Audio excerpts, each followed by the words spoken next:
ክርስትና በሁለት እግር ያቆመችው ሰሜን ነው አይደል? ቁጭ ብላ የተደላደለችው ደግሞ ወሎ ላይ ነው። ወንድሜዋ እኮ እህቴዋ ይሄ የሚያጋባው ነገር አለ። እኔ አንድ ሰው እንደ ወንድሙ እያየኝ ከጠራኝ ከሆነ በአንድ ጉዳይ ላይ አለመስማማት አልችልም። በእምነት መካከል መቻቻል የሚባል ቋንቋ አለ። ይሄ ለወሎ ስድብ ነው። ቶለራንስ የሚባለው ለወሎ ማህበረሰብ ስድብ ነው። በጣም ይቅርታ አድርግልኝ፣ በዚህ ላይ ኢሞሽናል ልሆን እችላለሁ። እንደዚህ አድርጎ የሚኖር ማህበረሰብ ካለ እስቲ አምጣልኝ። ረፋ ማረባ አሁን ማርሽቡ ቅድም ማርሽቡ ቢስሚላህ ተይዋ ፈረጃ ተይዋ ፈማኑ አሁን ካሉት ጠቅላይ ሚኒስትር በፊት የነበሩት የተነበዩት ያው ታሪክ ነው። አሁን ያሉት ደግሞ ህያው ነው እና ስለሳቸው ትንቢትና እኔ ወሎ ያባቶቼ አገር በሁለት እግሯ እንድትቆም የማያደርግ ነገር ከምትናገረው ይልቅ ዝም ብትለው ይሻላል ስለሚሉ ይሄን በዝምታ ነው ማለት የምፈልገው። የእንጀራ አባት የሚለው ወሎ ማን እንደሚታወቃል? አባትያ ነው የሚለው። ትክክል አባባሉ አባትያ እኮ ነው። የእንጀራ እናት የሚባለው ደግሞ እናትያዬ ናት። ይሄ ማለት ነው ታውቃለህ። ከደሴ ከወሎ ህዝብ ጋር የተለየ ፍቅር እንዳላቸው ስለምሰማ ይሄን የተመለከተ ነገር ምንድነው ያገናኛቸው ታሪክ? ደሴን ይወዷታል ይባላል። አቶ መለስ ዜናዊ ያፈሩ ይክላላቸውና እርፎ መረባ ማለት እኮ ይሁን አሁን ማለት እኮ እርፎ መረባ እና ኤካርት ዘ ፓወር ኦፍ ናው ብለው ጻፉት እንጂ እናቶቻችን እኮ ጨርሰውታል እኮ። ደባለቅበታል ብሎ ማሰመቸም በጠለፋ ሚስቶቻቸውን አግብተው እኮ 7 ልጆች ያዩ ዛሬም ስለ ፍቅር የሚተርኩ ሰዎች አሉ። ይሄ አንዳንድ የህይወት አጋጣሚ ከነ ብጉሩ መነገር ያለበት ነገር አለ። ለብርሃነ ትንሣኤው ከመጋቤ ሐዲስ እሸቱ ጋር ወደ ኢየሩሳሌም ልንሄድ ነው። ሲምባ ትራብል እስራኤልን የሚያቃት እንደ መዳፍ። መጋቤ ሐዲስ እሸቱ የኦርቶዶክስ አፍ። እሳቸው ከእውቀቱ ባናቱ ከቤተልሔም ዋሻ ልደቱ እስከ ቀራንዮ ኮረብታ ስቅለቱ መቃብር ክፈቱ ሳይል መነሳቱ ለቻለ ክቡር ደሙን ቅዱስ ሥጋውን መብላቱ ላልቻለ ይህን ማየት የበረከት ሙላቱ። እግዚኦ ታዲያ ከዚህ ማን ይቀራል? ከኢትዮጵያም ሆነ ከየትኛውም ዓለም ከኛ ጋር ስትጓዙ ብዙ ፍቅር፣ ትህትና እና ዋስትና አለው። እመብርሃንን በልስኪ የእውነት ነው የሚያስብል መንፈሳዊ ጉዞ ነው። ደውሉ 0988 38 38 38 0953 44 40 መምህሩ የኔታ እሸቱ፣ አስጎብኚው ሲምባ ትራቭል። ሻሎም ኢየሩሳሌም።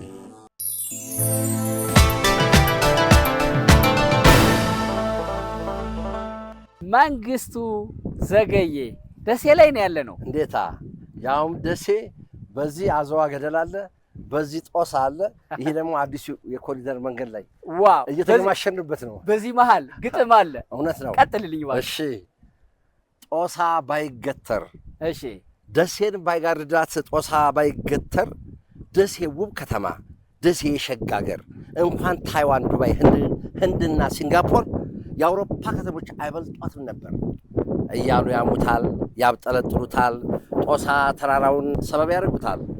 ግን እኮ ከሸለቆ መሃል ከደሴ ጉልላት ሸጋ ሙሉ ወሎ ደሴ ያበቀላት ጦሳ የጋረዳት ሸጋሊ ሲከፋት አንገቷን ልደፋ ወደ መሬት አይታ ልትሰበር ስትል ወገቧ ተቀጭታ ወዲያው ቱግ ብላ ሰማይ አድማስ አይታ አንገቷን ወደ ላይ አንስታ እኔም እንደ ጦሳ ጀነን መዘዝ ብዬ ሰማይ ድረስ ልውጣ ጥበቡን ንገረኝ እዚያው ድረስ ልምጣ እያለች ጧት ማታ የምትጠራው አድባር የደሴ ሰገነት ጦሳ ሰማይ አድማስ ጦሳ ልዩ ጥለት እንደ መነን ካባ እንደ ሲህን አንገት እንደ ኢያሱ ጡንቻ እንደ ጀሜ ዳገት እንደ አካልዬ ልብ እንደ ወርቂት ሙዳይ እንደ አዝዋ ገደል ከርቀት ባይታይ እዩኝ ስሙኝ ብሎ እንደ ዓላማ ሰንደቅ ጦሳ ባይገተር አንገታም ሸጋ የደሴ ልጅ የት ትገኝ ነበር?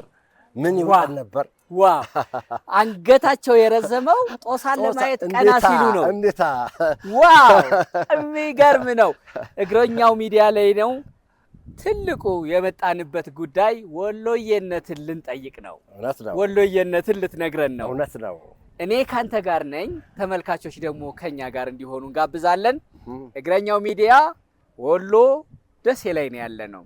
አብራችሁን ቆዩ። ሰሞኑን አንድ ፕሮግራም ሰርተን ልጅ ጌታሁን ይባላሉ። የንጉስ ተክለ ሃይማኖት የጎጃሙ የልጅ ናቸው። እና እሳቸው ብዙ ታሪክ ነው ያወሩን። የሚኖሩት መቄዶንያ ነው። ግን በመሃል ምን ጠቀሱ? የልጆቻቸውን እናት የያኔ ፍቅረኛቸውን ሲያገኙ የነበረውን ነገር ጠቀሱ። እኩና እንትን ለስላሳ ክፈትና ውስጡ ጂን ጨምርበት አልኩት። ለስላሳው ላይ እሺ እሺ ጂን አስጨመርኩና አሽግና አምጣ አልኩት። አመጣ፣ ሰጣት። ለእኔም ቢራ ሰጠኝ። ጠጣን። ደቅ አድርገችው። በጣም ጥሩ አልኩና የሚቀጥለው ግን ይቅል አልኩና አሁን ደገመች። ስደክም ወይ ሰርዬ እባክሽ እንቅልፍ የመጣ ልተኛ አልኳት። የት ተኛለህ? አልጋ ልከራይ ግባ ተኛለች። ገባሁና ቁጭ አለች ወንበር ላይ። ውልቅልቅ አደረኩልህ እና ልብሴን እዛ ጣልኩና ተኛው።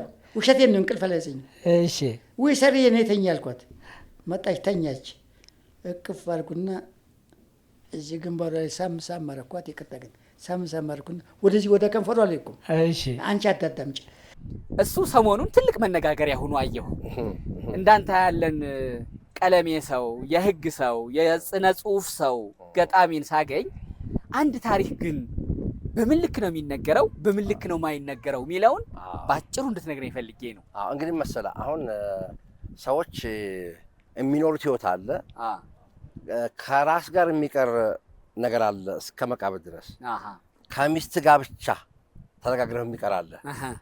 ከጎረቤት ጋር ብቻ የምትነጋግረው አለ። እንግዲህ እንትኑን እርከኑ ይጠብቃል። አደባባይ ላይ የምታወጣው አለ።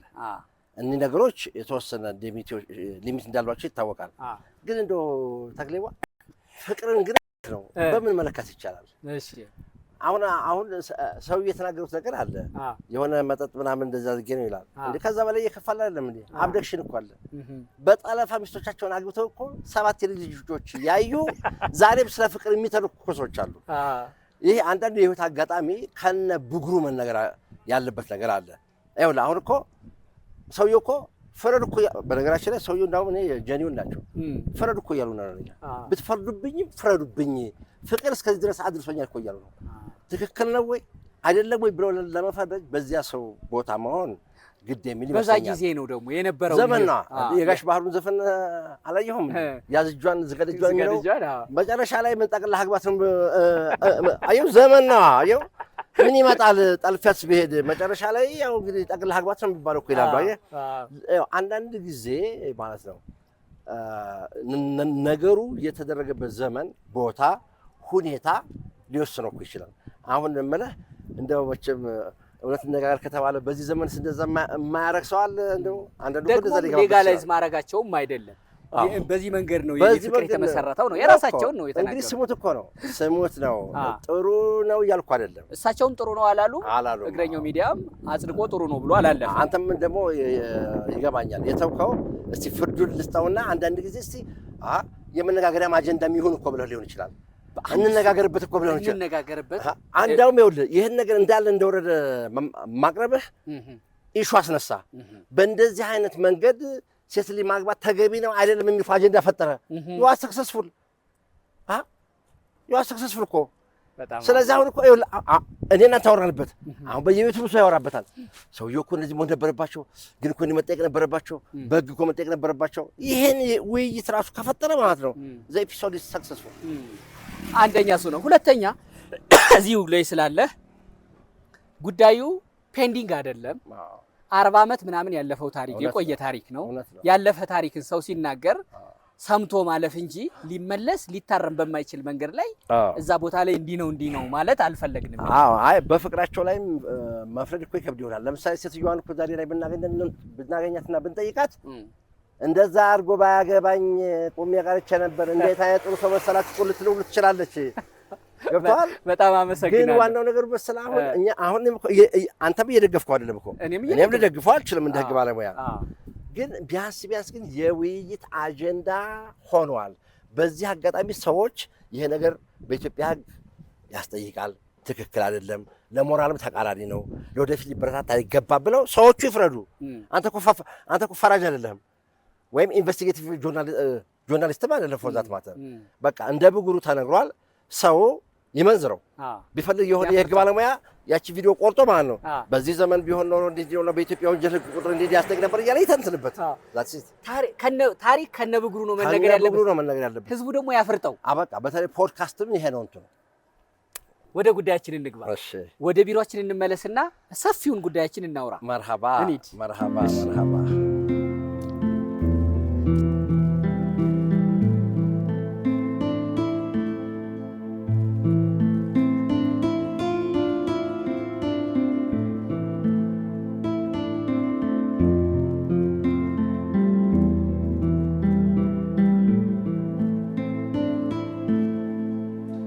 በጣም ነው የማመሰግነው መንግስቱ ዘገየ። ጠበቃ ነህ፣ የህግ ባለሙያ ነህ፣ የመድረክ ላይ ምሁር ነህ፣ ደግሞ የባህል የእምነት የባህል የአንድነትም ጠበቃ ነህ። ብዙ ናቸው መገለጫዎችህ። እንዴት አለህ ግን? እግዚአብሔር ይመስገን በጣም ሰላም ነኝ። አመሰግናለሁ። እንዳልከው ነው እንግዲህ ጠበቃ ነኝ። ስራዬ ከጥብቅና ጋር የተገናኘ ቢሆንም ገጣሚ ነኝ ደግሞ በዛ ላይ ገጣሚ ቀብዷን የተበላች ሀገርን ራሳቸው ገጣሚ። ቀን ቀን ግጥም ገጥማለሁ። ማነው ቀን ቀን ፍርድ ቤት ነገር ገጥማለሁ፣ ማታ ማታ ደግሞ ግጥም ገጥማለሁ። ዞሮ ዞሮ ያው መግጠም ነው ስራዬ። መግጠም አገጣጥም በጣም ደስ ይላል። ደሴ ላይ ነው የተገናኘ ነው። እውነት ነው። የፍቅር ሀገር ነው። እመጣለሁ ትንሽ ስለ ደሴ ማወቅ ፈልጌ ነው። እንደውም ወይ ደግሞ እንመለስበት ካንተም ጀምረን ካልከኝ የምሰየው ደሴ ስመጥሩ ስመጥር እና ስመጥሩ ሁለት ነው ትርጉሙ ይባላል። ደግሞ በህይወቷ በምኗ ደግሞ ጠበብና ቀጠን ያለች ከተማ ሆና ነው ደጋግሜ ያየኋት በቅርቡ። እንደው ደሴና ስሟን እንደው ተወሰነ ብለኸኝ ከዛ ገባለሁ ወደ አንተ ደሴ ላይም ስላገኘሁህ። እንግዲህ ምንድነው ደሴ የሚለው ስያሜ በተመለከተ ብዙ አከራካሪ ነገሮች አሉበት። ከአፄ ቴዎድሮስ ከመይሳው ካሳ ዘመን ጋር ተያይዞ የሚነሳ አፈ ታሪክ አለ። ግን ሁሉም የተለያየ ምክንያት ቢጠቅስም ደሴ የተባለችበትን ዋናው ማሰረጊያ ግን የደስታ ከተማ መሆኗ ነው። በቃ ከደስታ ጋር የተገናኘ ጆይፉልነስ ከምትለው ብታገኝም ብታጣም ከፍ ብትልም ዝቅ ብትልም ብትሄድም ብትመጣም ብታገኝም ብታጣም ደስ የምትሰኝባት የሰውነት ከተማ ስለሆነች እንግዲህ ወደ ደስታ የተጠጋ ስያሜ ነው ያላት።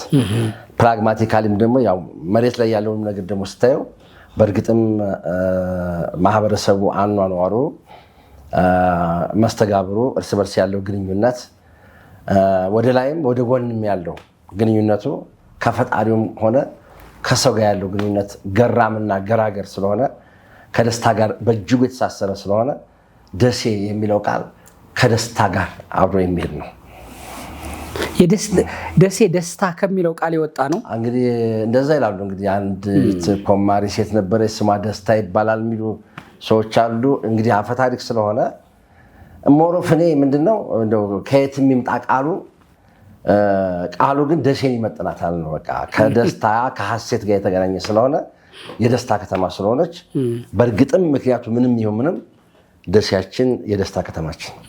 በዚህ ደስታ ባለባት በደሴ ከተማ ላይ የተገናኘ ነው። መንግስቱ ዘገየ በጣም ብዙ ወሎን ደሴን የተመለከተ ጨዋታ ለመጠየቅ ነው ያስቸገርኩ። በጣም ደስ ብሎኛል። በጣም ብዙ ቪዲዮዎችህን ብዙ ንግግሮችህን ግጥሞችህን አየሁ። እንደው ይሄን ደግሞ የጨዋታ በጣፈጠ በዛው ለዛ በዛው ዘዬ ብዬ በነገራችን ላይ አንተ ከሚጠቀሱ ምሁር ነህ። ዩኒቨርሲቲ በር ከረገጡ ቀለሜ ከሚባሉ ሰዎች አንዱ ነህ። ደግሞ በወሎ ሲባል ቀለም የረገጡ የተጻፈ ያነበቡ ሰዎች ደግሞ ብዙ ጊዜ ከቀያቸው ዘዬ የወጡና የተጻፈ የአካዳሚክ ንግግር ምናምን ነው የሚታይባቸው ብዙዎቹ። ያንተ እዛው ላይ ነህ ወይ? ያንተን ዘዬ በጣም ተወደዋለህ ወይ ደግሞ ያደክበት ስለሆነ አለቅህ ብሏል? ከሁለቱ አንዱ ነው ወይ የተለየ ምክንያት አለህ? እባክህ ንገረኝ። እንግዲህ ምንድነው የምርጫ ጉዳይ ይመስለኛል። እንግዲህ ቋንቋ ማለት ያው ራስን የምትገልጥበት ከሰዎች ጋር የምትገናኝበት ምናልባትም ከአምላክም ከአምልኮት ጋር የምትገናኝበት ቋንቋ ነው። እና ቋንቋ ለእኔ ለነፍስያ ቅርብ መሆን አለበት ብዬ ነው የማስበው። ይሄ አማርኛ መቆለፉንም ብዙም የሚያቅተን አይመስለኝም። ገብቶሃል? ወልዲያ ከተማ ዘርአይ ድረስ ሆቴል ፊት ለፊት የአስመራውን አውቶቡስ ተደግፈን ያደግነው እና አማርኛውንም ማቆላመጥ አይጠፋንም። ግን ለነፍስ ቅርብ የሆነ የምታስበውን ሀሳብ እንደወረደ በሙሉ ኃይል ሊገልጥልህ የሚችል ቋንቋ ትመኛለህ። እንግዲህ በተፈጥሮዬ ምናልባት የቋንቋ ሰው ሁኜ ሊሆን ይችላል እና ልክ አዲስ አበባ ዩኒቨርሲቲ እንደገባሁኝ አንዳንድ ልጆች አጋጥመውኛል። እንዳልከው ምናልባት ደን ጨፍለቅ ስናረጋት የገጠር ልጅ እንዳይባል ብለው ማለት ነው ዳና ናችሁ ማለት የጀመሩ ልጆች እኮ ነበሩ። ይሄ ለእኔ እንደ ስድብ ነው የምቆጥረው። ጠበቅ ስታደርጓት ግን እንዴት ናት ስትናገር? ደንባች ናት። ያችን እንግዲህ በደንብ እንትን እኮ ነው የሆነ መውደድህን ለመግለጽ ወይም የሆነ ሀሳብህን ለመግለጽ ከነፍስያ የሚፈልቅ ቋንቋ ነው አንተ የምትፈልገው እኮ። አሁን ለምሳሌ ዩኒቨርሲቲ ገብቼ ትምህርት እንዴት ነው ሲሉ ማለት ነው ደህና ነው አሪፍ ነው ይላሉ አይደል? ሸጋ ነው እላለሁ እኔ። በጣም ነው ይሄ እንትን የሚያደርግልኝ የውስጤን ሀሳብ የሚገልጽልኝ እና ለስሜቴ ለሀሳቤ ቅርብ ቋንቋ ስለሆነ እና ደግሞ ይሄ የገጣሚነቱም ደግሞ ካራማ ስላለ ከሱ እኔ መላቀቅ አልቻልኩም። አሁን እንደዚህ ሳወራ እንደውም አዲስ አበባ ሂጄ በቅርብ ጊዜ የሆነ ሱፐርማርኬት ገብቼ የሆነ እቃ ላይ ነው መደርደሪያው ላይ ነው ያለውና አውርድልኝ አልኩት። እያወረደ እያለ እንደዚህ ነቀነቀው ማለት ነው። ኧረ ፈጅኸው አልኩት። ከዛ አካባቢ ያሉ ሰው ማለት ነው ፈጅኸው ምንድን ነው ፈጅኸው ብላ አሁን ተመልከት፣ ብዙ እቃ ነው ያለው። ያ እቃ አንድ ጊዜ ቢወርቅ የሚገልጸው ቋንቋ ይሄ ቋንቋ ነው፣ ፈጅኸው የሚለው ነው። ገብቶሃል? ስለዚህ እኔ ቋንቋን የተለየ ስልጣኔ የተለየ ከተሜነት መገለጫ አድርጌ አልቆጥረውም። እንዲያውም ልንገርህ እኛ በ90ዎቹ የወሎ አካባቢን ዘዬ ይዘን ወደ ዩኒቨርሲቲ ከገባን በኋላ አሁን ፎርማል ሚዲያዎች ላይ እነዛን የወሎ ቋንቋ እየሰማኋቸው ነው። በቃ አዲስ አበባ ሲሄድ ኤፍኤም ስከፍት እገረማለሁ። የተገማሸረ ቅዳሜ ይሁንላችሁ የሚል ቋንቋ እኮ አዲስ አበባ አስገብተናል። ይህንን ቋንቋ ምናልባት ከዛሬ 8 እና 9 ዓመት በፊት እስቲ መንግስቱ ዘገየ የሚለው የፌስቡክ አካውንት ግባና ማለት ምንድነው አማርኛ ነው ይሄ ቋንቋ ምናምን ሲባሉ የነበሩ አገላለጾች ዛሬ ወደ መሀል ከተማ ገብተዋል። ይህ የሆነበት ምክንያት ደግሞ ምንድነው? ሀሳብህን፣ የተቀናበረ ስሜትህን፣ አስተሳሰብህን፣ እሳቤህን እስከ ጥግ ድረስ ከአንጀትህ የሚገልጽልህ ቋንቋ ስለሆነ ነው ብዬ አስባለሁ። እኔ ዩኒቨርሲቲ ገባሁኝ። አንደኛ አዲስ አበባ ዩኒቨርሲቲ ባህል ማዕከልም አለ። ስራዎቻችንን እናቀርባለን። ክፍል ውስጥ የምናገርበት አማርኛ ይሄ ነው። ቀይር ብትለኝም ልቀይር አልችልም። በነገራችን ላይ አሁን ይሄ የሆነ የወሎ ስላንግን ለማሳየት ልክ እንደ አርቲስቶቹ ምናምን አለምን የምናገረው ቤቴ ውስጥ የሚሆነው የምከራከርበት ፍርድ ቤት ችሎት ቋንቋ ይሄ ነው። አደባባይ ላይም ቋንቋ ይሄ ነው። አሁንም ሳውራ የሆነ ቋንቋ። ስለዚህ ይሄ ራስን ከመግለጽ ጋር የተገናኘ ነው ብዬ ነው የማስበው። በተለየ ብዙ ጊዜ አረገኝ እያሉ የሚጀምሩ ጨዋታዎች አሉ። እነሱ በጣም ደስ ይለኛል። እሱንም ተጠቅመህ እንደውም አንድ ነገር ልበልህ፣ እንዲህ ብለህ የሆነ ነገር ንገረኝ። እንደው እኔ ስለዚህ ጉዳይ ንገረኝ ብዬ ከማነሳው አሁን ለምሳሌ እንትን እኮ ነው ፍቅርህን ለመግለጽ አሁን የምትጠቀምበት አባባል ዘዬው ራሱ አንድ ሰው እኮ ማለት ነው የሆነ ነገር ሲናገርህ ውሸትና እውነቱን ራሱ ከሆነ ካነጋገሩ ከምላሱ እኮ ትይዘዋለህ። ይሄ ነገር የልብ ሀሳብ ነው ወይ ከልብ ሞልቶ የፈሰሰውን አንደበት ይናገረዋል እንደሚባለው አይነት ነገር ነው። እምወድህዋ፣ አፈሳሴዋ፣ እግረኛዬዋ ይላል። እነዚህ ቋንቋዎች ሂውማን ኤለመንት አላቸው። በጣም ሰው የሚሸቱ ናቸው። ይሄ ደግሞ እንዲህ በቀላሉ የመጣ አይደለም። በኋላ ላይ እንመጣበታለን። ወሎ እንዴት ወደ ሰውኛ ቋንቋ ተሸጋገረ ማለት ይሄ ደረቅ የሆነውን ደረቅ የሚሸተውን የሆነ ሰውኛ ኤሌመንት ከሌለው አነጋገሩ እንዴት ወደ ሰውነትና ወደ ሰው ወደ መሆን ቋንቋ እንደተሸጋገረ የሚባለው እንዲህ በቀላሉ የመጣም አይደለም። ብዙ ዋጋ ተከፍሎበታል እና ቋንቋችን፣ አለባበሳችን፣ ስርዓቶቻችን ባለፉት ስትነግር የነበረ ለምሳሌ የወዳጅ ስነ ስርዓት እያነሳ ነበር። እነዚያ ሁሉ የወሎ ማህበረሰብ ከረጅም ዘመን ውጣ ውረድ በኋላ አገርን በሁለት እግሯ እንድትቆም ምን ማድረግ አለብኝ ብሎ ቁጭ ብሎ አስቦ የወለዳቸው በምጥ ያመጣቸው እሴቶችና ባህሎች ናቸው። ወሎ እንደምታውቀው ከ20ኛው መቶ ክፍለ ዘመን መባሻ አካባቢ በዚች ሀገር የነበረውን የፖለቲካ ደማቅ ስፍራ ግልጽ ነው፣ ይታወቃል። ከዛ በፊት ብዙ ውጣ ውረዶችን አይቷል። ከዛ በኋላ ደግሞ ብዙ ውጣ ውረዶችን አይቷል ወሎ። ግን ወሎ ምን መሰለህ፣ ከረጅም ጊዜ ጥናቴና ከቅርብ ካሉ የወሎ ሰዎች የተረዳሁት ነገር ምንድን ነው? ብዙ መከራ ያሳልፋል፣ ብዙ ግፍ ይደርስበታል።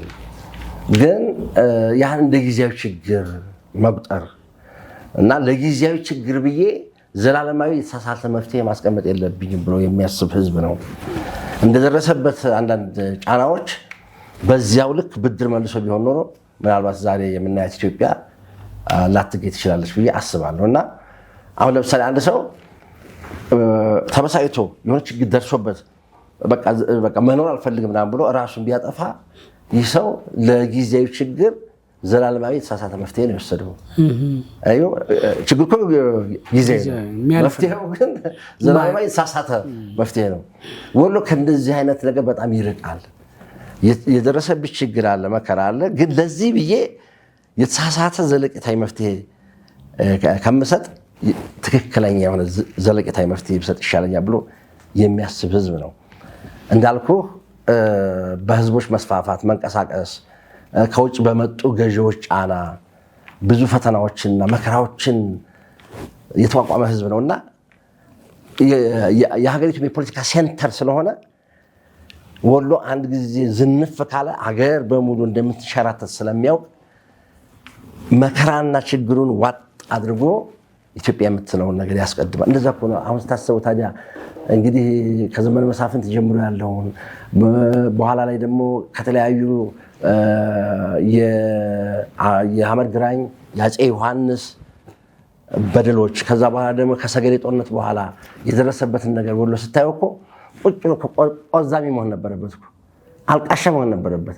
በእንደዚህ አይነት መከራ ውስጥ ግን ማለት ነው ትዝታ፣ አንቺ ሆዬ፣ አምባሰል፣ ባቲ የሚባል እኮ የፍቅር ቋንቋ እኮ መግለጽ የሚችል ሰው ነው። ሰው በዚያ መከራ ውስጥ እንዲህ አይነት የጥበብ ትሩፋት ይዞ መገለጥ ማለት ከመከራው ይልቅ መልካሙን ነገር እየመረጠ ይህ ደግሞ ሁሉንም ማኗኗር የሚችል አገር ማስቀጠል የሚችል ስለሆነ ነው እና ከዚህ አንጻር ነው እኔ እንግዲህ የምመለከተው። በጣም ደስ ይላል። አሁን አንተ በጥብቅና ሙያ ላይ ነው በዋናነት እዚህ ጋር ያለኸው። ወሎ ደግሞ ቀደም ሲልም እንደገለጽከው ፍቅሩ፣ አንድነቱ፣ ይሄ ሁሉ ቋንቋ የመጣው ከመኖር ነው። ወንድሜዋ እኮ እህቴዋ፣ ይሄ የሚያጋባው ነገር አለ። እኔ አንድ ሰው እንደ ወንድሙ እያየኝ ከጠራኝ ከሆነ በአንድ ጉዳይ ላይ አለመስማማት አልችልም። ሆዴ ይንቦጫቦጫ። እህቴም እንደዛ በጣም አመጣህልኝ ተክሌዋ። የሚገርም ነው። የሰው ልጅ በደረቅ ቋንቋ ስታናግረውና ገራገርና ለዘብ ባለ ቋንቋ ስታናግረው ምላሹ በጣም ይለያያል። ወንድም ጋሽ እያለች እንዴት ያልፈዋል? መወድህዋ እያለ ምንዋደድ እያለ በጣም ከባድ ነው። ይሄ ደግሞ ማለት ነው ለቋንቋ ማሳመሪያ ተብሎ እየተፈጠረ አይደለም። ምክንያቱም ያን ሰው ሌላም ቀን ብታገኘው ያው ነው ቋንቋው፣ ሌላ ጊዜ ብታገኘው ያው ነው ቋንቋው። ደሴ ላይ ደጋግሜ ስመጣ ምን ገጠመኝ መሰለህ? ታክሲ ውስጥ ቁጭ ብለን ወሬ እያወራን እኔም ኪም ምናምን እናወራለን በሆነ ጉዳይ ላይ ብቻ። አብሮን በጎንም ያለው ከፊትም ያለው ከኋላ ያለው ይሰማማል አይደል? አንዱ የሚያወራው ሳያስፈቅድ ገብቶ ያወራል። እንትን ነው ይኸውልህ፣ ወሎ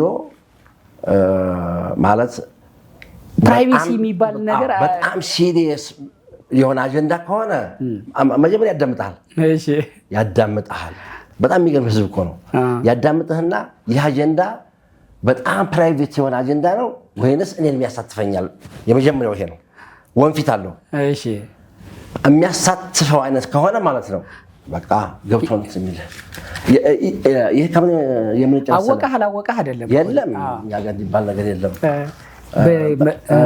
እንትን እኮ ነው አሁን እንግዲህ በመተማመን ላይ የተመሰረተ ማህበረሰብ አለ። የኮሌክቲቭ ኮንሽስነስ የሚባለው የማህበረሰቡ የጋራ ንቃተ ህሊና አለ። በመተማመን ላይ የተመሰረተ ማህበረሰብ አለ። ደግሞ በመጠራጠር ላይ የተመሰረተ ማህበር አለ። እንግዲህ ይሄ እንትን ስሮ አመጣጡ ችግር ያለበት ማህበረሰብ ሊኖር ይችላል። የማህበረሰብ ግን ማለት ነው በባህሪው ኤክስትሮቨርት የምትለው አይነት ነገር ነው። ሀሳቡን በአደባባይ የሚገልጽ ነው። እመጣልሃለሁ በኋላ። ይሄ ስታወራኝ የነበረው ዱበርቴ አበጋር ምናምን እኮ ከዚህ ፍልስፍና ጋር በእጅጉ የተቆራኘ ነው እንጂ ዝም ብሎ የተወለደ አይደለም። ስለዚህ አጀንዳ ያሳትፈኛ ብሎ ካመነ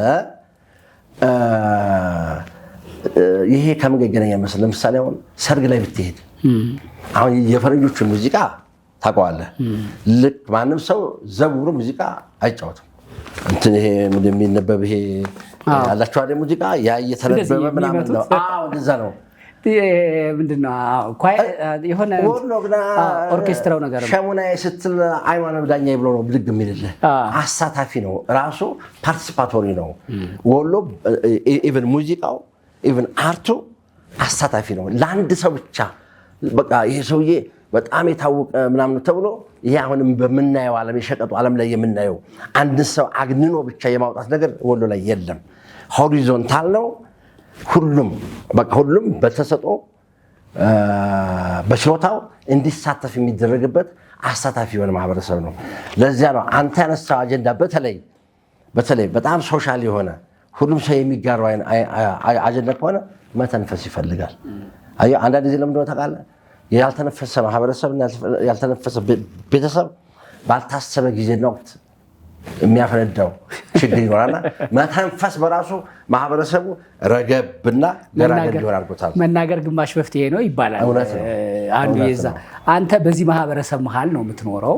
ወሎ ላይ ፍቅር ነው፣ ሰላም ነው፣ አንድነት ነው፣ ተካፍሎ መብላት ነው ይባላል ባህሉ። አንዱም ወደ ደሴ ወደ ወሎ ስመጣ ወሎዬነት እንዴት ነው? ብዙ ሰዎች ወሎዬነትን ይመኙታል። እንደ ዓለም ሲሰለጥን እንደ ወሎ ነው የሚሆነው ሁሉ ይባላል። የሰለጠነች ዓለም በኢትዮጵያ በአንዱ ክፍል አለች ማለት ነው። ወሎ ትባላለች። ኦኬ እቺን ባህሏን እስኪ እንያት። በየአካባቢው ስንሄድ በየጉራንጉሩ ስንገባ የኔነት የውጣልኝ የኔ ልሰማ ባይነት አለ። ይሄ በወሎለት አለ ወይ? በጣም ደስ እንዲህ የምትባለው ወሎ አለች ወይ? አመጣጣችን ይሄ ነው። በጣም ሸጋ ነው። አንዱ ይሄ ነው ትልቁ መቆያችን። ቀድሞ ነገር ደግሞ እንደ አንድ የህግ ባለሙያ እንደ ጠበቃ በበላ አልበላህ ክርክር በይገባኛል አረዋሽቷል በሚል በችሎት በክቡር ዳኛ ፊት ሲከራከር እንደሚውል ሰው ደግሞ ይሄ ማህበረሰብ ምን የሚያጣላው ነገር ቁሞ ኑሮ ነው ጠበቃ የሆንከው? እንዴት ፓራዶክስ አይሆንም ወይ? ይሄ በጣም ሸጋ ነው። እንግዲህ ምን መሰለህ ወደ ፖለቲካ ፍልስፍናም ገባ እንበል ከተባለ ማህበረሰብ እንደ ማህበረሰብ ወይም ደግሞ የሰው ልጅ በሚኖርበት ማህበረሰብ ውስጥ ሁሌም ኮንፍሊክት ኦፍ ኢንተረስት አለ። ከዚህ ነፃ መሆን አይቻልም።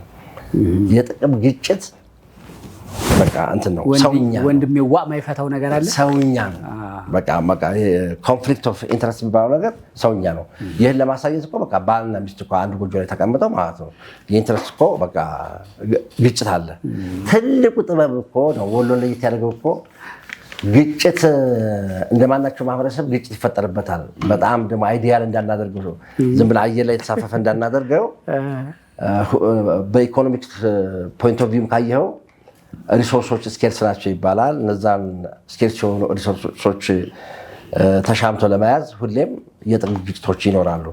የሆነ ማህበረሰብ እንግዲህ እንደ ልዩ መለያ ወይም ደግሞ ቅድም ያልከውን ስም እንዲሰጥ ያደረገው እነዚህ ኮንፍሊክቶች ማኔጅ የሚያደርግበት መንገድ ኮንስትራክቲቭ መሆኑ ነው።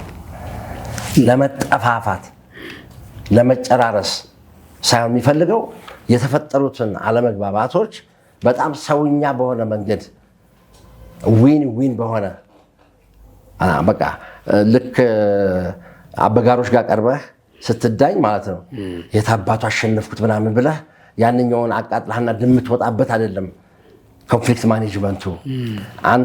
አንተም ተው ተብሎ ሁለቱንም እኩል ማስደሰት ባይቻልም ቢያንስ ወደፊት ሊመጣ የሚችለውን አለመግባባት በሚቀንስ መንገድ። በነገራችን ላይ አለመግባባትን ሙሉ በሙሉ ማጥፋት አይቻልም። ማኔጅ ነው የሚደረገው። ማኔጅ አስታርቀውሃል በመንገድ እያለ እንደው ዛሬ አንተ እንደው እንዲነበረ ግን ምን ዋጋ አለው አስታርቀውኝ የለ ብለህ እንድታልፍ እኮ ነው እንጂማ እንዳለ በልብ ውስጥ ያለውን ቅሬታ ይሽራል ማለት አይደለም። ምናልባት ከመንፈሳዊ አንጻር ካየው እሱ ሌላ ነገር ነው። ፍጹም ይቅር ባይ አውፉ ባይ ሰዎች አሉ።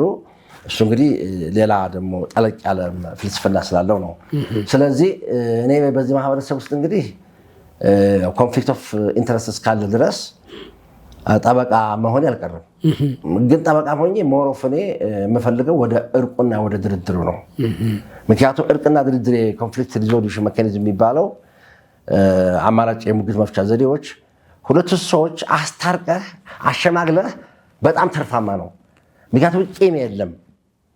ቂሙን ትተህ ነው የምትወጣው። በቃ ይቅር ለእግዚአብሔር ብለህ ነው የምትሄደው። ነገ ጧት አብረህ ሰርግ ላይ ትገናኛለህ፣ ሀዘን ላይ ትቀመጣለህ፣ በርካታ ማህበረሰባዊ መስተጋብሮች ላይ ትገናኛለህ። ስለዚህ ማህበረሰብህ ሰላማዊ በሆነ መንገድ እንዲቀጥል ይደረጋል። በነገራችን ላይ የዚህ አካባቢ ማህበረሰብና እዚህ አማራ ክልል ያሉ ማህበረሰብ ሞሮፍ በእነዚህ የመታረቅና የመግባባት የሽምግልና ስርዓቶች በጣም የሚኖር ማህበረሰብ ስለሆነ በቅርብ ጊዜ የአማራ ክልል ጠቅላይ ፍርድ ቤትም ማለት ነው ይህንን እንደ አንድ የፍርድ ቤት አንድ አካልና አንድ አምሳል አድርጎ መመሪያ አውጥቶለት ማለት ነው አሁን ሰዎች ሲመጡ መዳኘት ከፈለጉ በባህላዊ መንገድ እንዲዳኙ ስትራክቸር ተሰርቶለታል። ይሄ በቃ ማህበረሰቡ የኖረበት ስለሆነ ነው። ስለዚህ እኔም እንግዲህ በዚህ ማህበረሰብ ውስጥ ስኖር እነዚህን አለመግባባቶች ቢቻል በእርቅና በሽምግልና ካልተቻለ ደግሞ ያው የተማርከው ትምህርት አይደለ ግድ ነው እንግዲህ ፍልስፍናውንም ምኑንም እንግዲህ ደግሞ ደብለቀን ደግሞ ችሎት ላይ ደግሞ እንቆማለን ማለት ነው። ስለዚህ በዚህ ሂደት ውስጥ እንዳልከው ቀላል ጥያቄ አይደለም ያነሳው በነገራችን ላይ። ምክንያቱም ነፍስያው እጅግ በጣም ሰላማዊ በሆነ ማህበረሰብ በተሰራ ሰው ልብ ውስጥ የሰዎች የዕለት ተዕለት ግጭት ከሱ የሰከነ ፍልስፍና ጋር አብሮ ይሄዳል ወይ የሚለው በጣም መሰረታዊ የሆነ ጥያቄ ነው እና ሞሮፍ የካምፓኒ ኬዞችን ብዙ ግለሰባዊ ነገሮች በማያስነሱ ጉዳይ ላይ ትኩረት ለማድረግ እሞክራለሁ። በዚያ ነው እንግዲህ እያመቻመችኩኝ። በዚያ ላይ ደግሞ ዱዓ ይደረግልሃል፣ ያገኘህ ትንሽ ነገር ትባረክልሃለች፣ በረካውን ትባላለህ። ይኸው እንግዲህ አምሮብህ ትገማሸራለህ። አይ በጣም ደስ ይላል። ወደ ወሎነት ወሎ ግን ምንድን ናት? እሱ ነው ዋናው ጥያቄ። አሁን አንዳንድ ጊዜ ተክልሽ አንዳንድ ጊዜ አለ ለምሳሌ ሎሬት ጸጋዬ ገብረመድህን ብዙ ጊዜ የሚናገሩት ነገር አለ። እንዲያውም በቲክቶክ ላይ ምናምን ስትመላለስ አያታለሁ። የተማረ ይግደለኝ ይላል ሰው፣ እኔ ግን ወሎ ይግደለኝ እላለሁ። አሁን እንዲህ አይነት ነገሮች በአየር ላይ የተንጠለጠሉ ሊመስሉ ይችላሉ፣ ግን በጣም ከማህበረሰቡ ሁለንተና ማንነት ዲጋውት የተደረገ ተቆፍሮ የወጣ ጸጋዬ ያለው የንስር አይን ሁሌ ይገረምበታለሁ። በጣም ነው የምደነቅበት።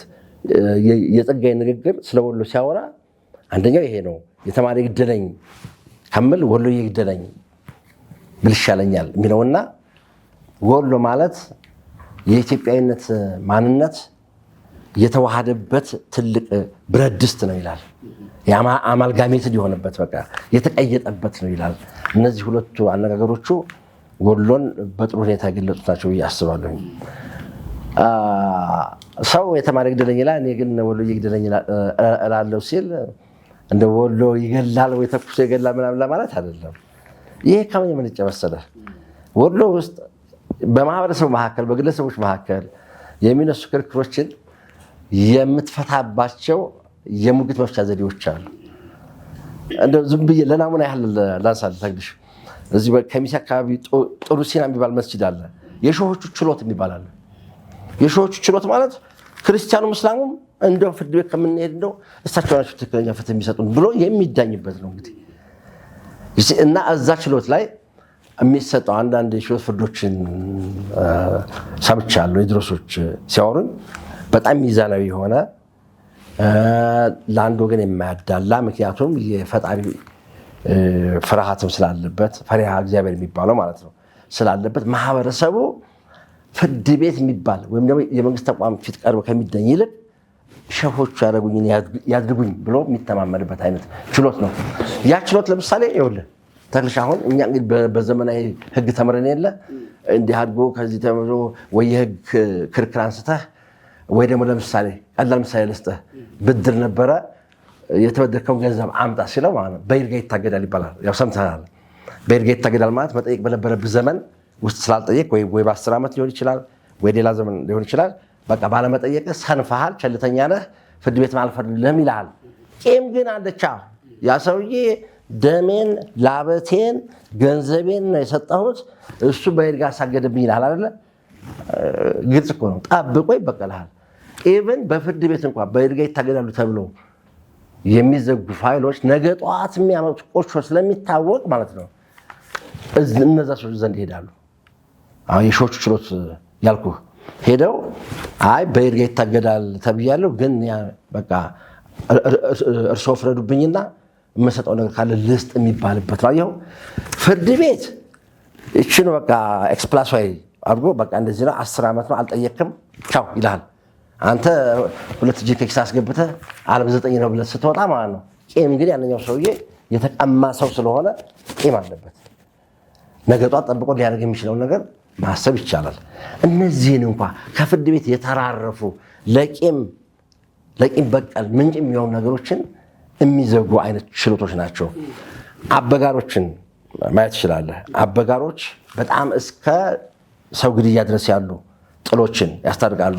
በራያ በኩል ደግሞ መዛርድና ሌላም አንድ ስርዓት አለ። እነሱም የማስታረቂያ ስልቶች ማህበረሰቡ ቂም እንዳይያያዝ ችግሩን በአግባቡ እንዲፈታ፣ በነገራችን ላይ በጥንቃቄ እያንዳንዷን ነገር መርምረው መዛርድ የሚባሉትን አበጋሮችም የሺዎቹ ችሎት የሚባለውን እያንዳንዷን ነገር መርምረው አጣርተው ልክ ፈረንጆች ኮመን ሎ ሌጋል ሲስተም ላይ ጁሪስ የሚባሉ አሉ። እነዛ ጁሪስ ፋክቱን ነው የሚያጣሩት። በትክክል የተነሳው ክርክር በቃ ትክክሉ እውነት ያለው የት ነው የሚለውን ነገር ፋይንድ አውት ያደርጋሉ። ከዛ በኋላ ነው ለዳኛው አሳልፎ የሚሰጡት። እኛም ጋራ አፈርሳታ የሚባል ነበር በድሮ ጊዜ። አንዳንድ ጊዜ እኛ የፈረንጆቹን ነገር ወደ ሀገራችን ስንመጣ በመልክና በቁመናችን ልክ የተሰፋውን መውሰድ ሲገባን ተቃራኒ የሆነውን ሌጋል ሲስተም አመጣን እንጂ አፈርሳታ ልክ እንደ ጁሪስ ነው። እዚህም እንደው በተመሳሳይ ፍሬ ጉዳዩ ተጣርቶ ማስረጃ ነጥሮ እያንዳንዱ ሰው ሀሳብ ሰጥቶበት በጥንቃቄ ተመርምሮ ነው ፍትህ የሚሰጠው። ለዚያ እኮ ነው የተማሪ ግደለኝ ከምል የወሎ ሰው ይፍረድብኝና በገደለ እመርጣለሁ እኮ እያለ እኮ። ለምን ሳያስተውል ግራቀኙ ሳያገናዝብ ሳይመረምር ማስረጃ ሳያነጥር አይፈርድምና ለማለት ነው። ስለዚህ እንደተባለው የወሎ ሰው ይፍረድ ሲባል ሁለንተናውን አይቶ ስሜትን ተነድቶ የነበርክበት ሁኔታ አስቦ ስለሚፈርድ ነው። ወደ ወሎየነት ስንመጣ ወሎየነት እያልን የምናወራው ይሄ በዚህ በቦታ ወይ ደግሞ ፖለቲካል ወሎ ወይ ደግሞ ከፖለቲካ አንጻር የሚታየውን ወሎ ምናምን አይደለም። ወሎየነት ከዘር፣ ከሃይማኖት፣ ከቦታ፣ ከድንበር፣ ከብሔር ከዛ ከፍ ያለ ነው።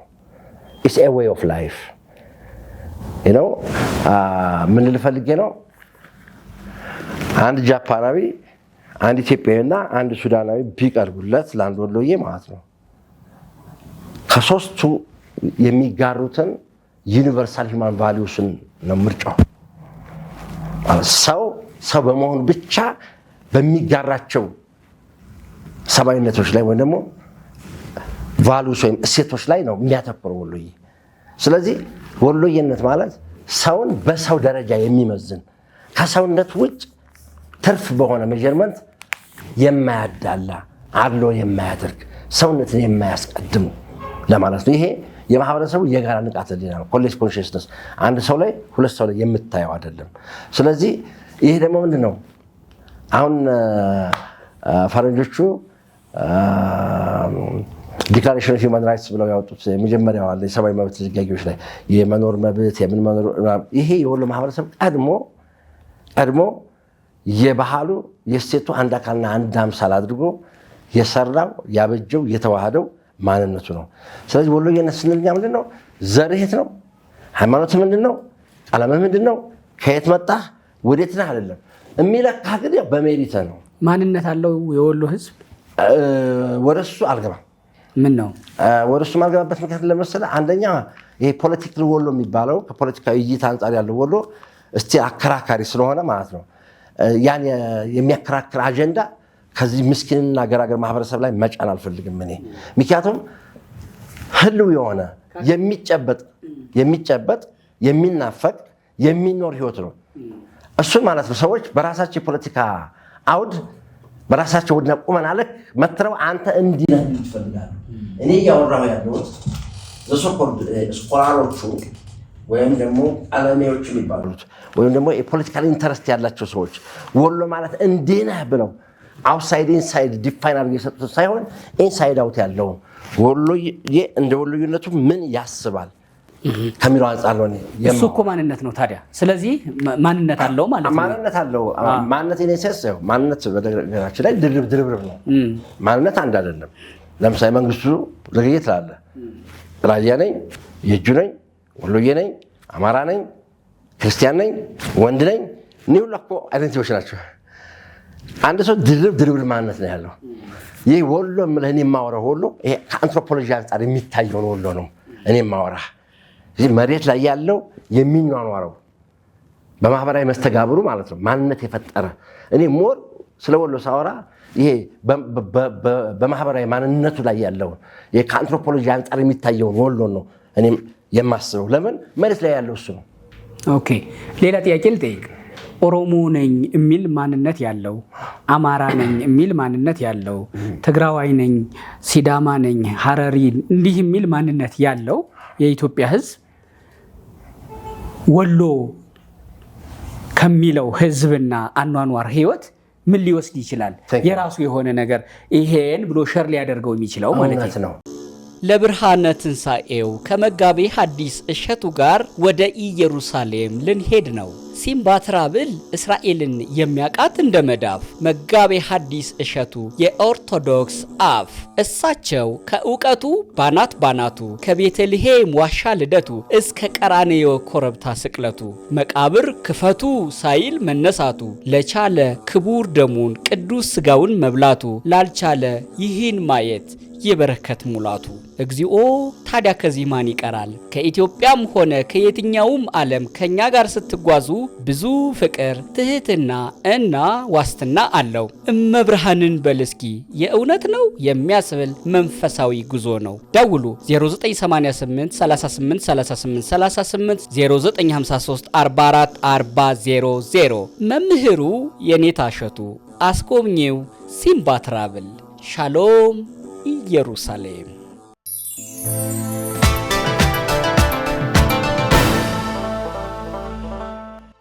ወሎ ከሚለው ህዝብና አኗኗር ህይወት ምን ሊወስድ ይችላል? የራሱ የሆነ ነገር ይሄን ብሎ ሸር ሊያደርገው የሚችለው ማለት ነው። እኔ አሁን ምን መሰለህ እኔ ማውራት የምፈልገው አሁን እንዳልከው ነው። የሆነ የፖለቲካ ገደብ አስቀምጦ እንዲህ ነኝ የሚል ማህበረሰብ ማለት ነው። ሌላው ማለት ነው ያ ማህበረሰብ የወለደው መልካም ነገር እንኳን ቢኖር ያንኛው ሊዋሰው አይፈልግም። ማንነት ፖለቲካ ነው ብለን እኔ አሁን ፕራክቲካል ያለው ነገር ነው የምነግርህ። ምክንያቱም አሁን ያለንበት ዘመን ማለት ነው የጽንፈኝነት ሽታ ያለበት ዘመን ነው። በሃይማኖትም በፖለቲካውም በማንነትም የጽንፈኝነት ሽታ ያለው ነው። ጽንፈኝነት ደግሞ ማለት ነው ለአንዱ ከአንደኛው ሊዋስም አይፈልግም፣ ማዋስም አይፈልግም። ስለዚህ ይሄ እኔ በዚህ በ30 ዓመታት ውስጥ ያየሁት ነገር አንድን ማንነት ከፖለቲካ አንጻር ቀርጸ ካስቀመጥከው ካጠገብ ያለው ማህበረሰብ በጥላቻ መንፈስ ስለሚያይ በጎ ነገር እንኳን ቢያይብል ሊወርስ አይፈልግም፣ ሊጋራ አይፈልግም። ለዚያ ነው እኔ የወሎን ማህበራዊ ማንነቱ ላይ ነው ማተኮር የምፈልገው። ለምን ያ ማህበራዊ ማንነት ኤክስትራ ቴሪቶሪያል ሆኖ ድንበር ዘሎ ሌላ ሰው ሊዋሰው ይፈልጋል። ለምን ሰውነትን ማዕከል ያደረገ ስለሆነ ሰው የሚሸት ስለሆነ ሂውማን ቫሉስ ነው ወይም ደግሞ ሰውኛ ሴቶችን ማዕከል ያደረገ ስለሆነ ለሚዋሰውም ይቀለዋል፣ ለማዋስም ይቀልሃል። ስለዚህ እኔ እያወራሁ ያለሁት ማህበራዊ ማንነት መሬት ላይ አሁን እየኖረ ያለውን ወሎ ነው እንጂ እኔ ፖለቲካሊ ዲፋይን ያደረኩት ወይም ሌሎች ዲፋይን ያደረኩት ለመሰለ ጤነኛ የሚሆነው አንድ ማህበረሰብ ዲፋይን ስታደርግ እኔ በራሴ የሚገነዘበው ጤነኛ የሚሆነው ከውጭ የመጡ ሰዎች ከሚጭኑበት ዴፊኒሽን ሳይሆን እሱ ራሱን እንደምን አድርጎ ያየዋል። ለምን ኑሮውን የሚኖሩ እሱ ነው። ስለዚህ እንትን እያልኩ እያከላከልኩ አይደለም፣ ስለ ማንነት እንዳጠይቀ እያልኩ አይደለም። ነገር ግን እኔ ለኢትዮጵያ የሚጠቅመው ወይም ወሎ ለሌሎች ይተርፋል የምለው ማንነቱ ይህ ከፖለቲካ አንጻር የሚታየው ሳይሆን ማህበራዊ ማንነቱ ነው ራሱ ያፈራው ነው እያልኩ ያለው። ስለዚህ በነገራችን ላይ ይሄ ሰው የሚሸተው የምትለው ነገር ምንድን ነው? መንግስቱ ቅድም እንዳልኩ አየር ላይ የተንጠለጠለ እንዳይሆን አለ ወይ ይሄ አሁን የምትለው ነገር እየተኖረ ነው ወይ የሚል ነገር ወሎ ውስጥ አለ ወይ? ይሄ አንድ ነገር ተክሌ ወሎ አሁን ያለውን እንደምትለው ወሎየነት የሚለውን ቀለም ይዞ ለመምጣት ብዙ ዋጋዎች ከፍለዋል ብያለሁ ቅድም። የእስላም መሪ ነኝ የሚል እስልምናን ሰንደቅ አድርጎ መጥቶ በጉልበት እስላም ካልሆን ይለዋል፣ በጉልበት ያንገላተዋል፣ መከራ ያያል። እሺ እስልምናው እሺ መርሃባ ብሎ ተቀብሎ ቁጭ ብሎ ደግሞ ዱዓውን እያደረገ ደግሞ ሲቀመጥ ደግሞ ከሰሜን ደግሞ ይመጣና አጼው ደግሞ ይመጣና የምን አባክ እስልምና ነው ክርስቲያን ትሆናታለህ ብሎ ደግሞ ይጨፈጭፈዋል፣ ያርደዋል። ይሄ በኢትዮጵያ ታሪክ የታለፈበት ነው። በእስልምናውም በኩል መጥተው ብዙ ቤተክርስቲያኖችን ወሎ የክርስትና የትምህርት ማዕከል መሆኑ ዓለም ያውቀዋል። በኢትዮጵያ ኦርቶዶክስ ተዋሕዶ ቤተክርስቲያን የመጀመሪያው ዩኒቨርሲቲ የመጀመሪያው ዘመናዊ ላይብረሪ ሐይቅ እስጢፋኖስ ላይ እንደተገነባ ታውቃለህ። ኢትዮጵያ ውስጥ ያሉ ቅዱሳን የምትላቸው ታላቆቹ እና አባ ጊዮርጊስ ዘጋስጫ ጨምሮ የተማሩት እዚህ ገዳም። አንዳንድ ጊዜ ወሎ ሲባል የክርስትና እንትን ይረድ ይመስላል። እንፈታተሽ እና መዛግብት እናያዝና ማለት ነው ከወሎ ወዲያ የክርስትና ማዕከል ካለን ይቀጣሉ። እንዳው ክርስትና በሁለት እግር ያቆመችው ሰሜን ነው አይደል? ቁጭ ብላ የተደላደለችው ደግሞ ወሎ ላይ ነው።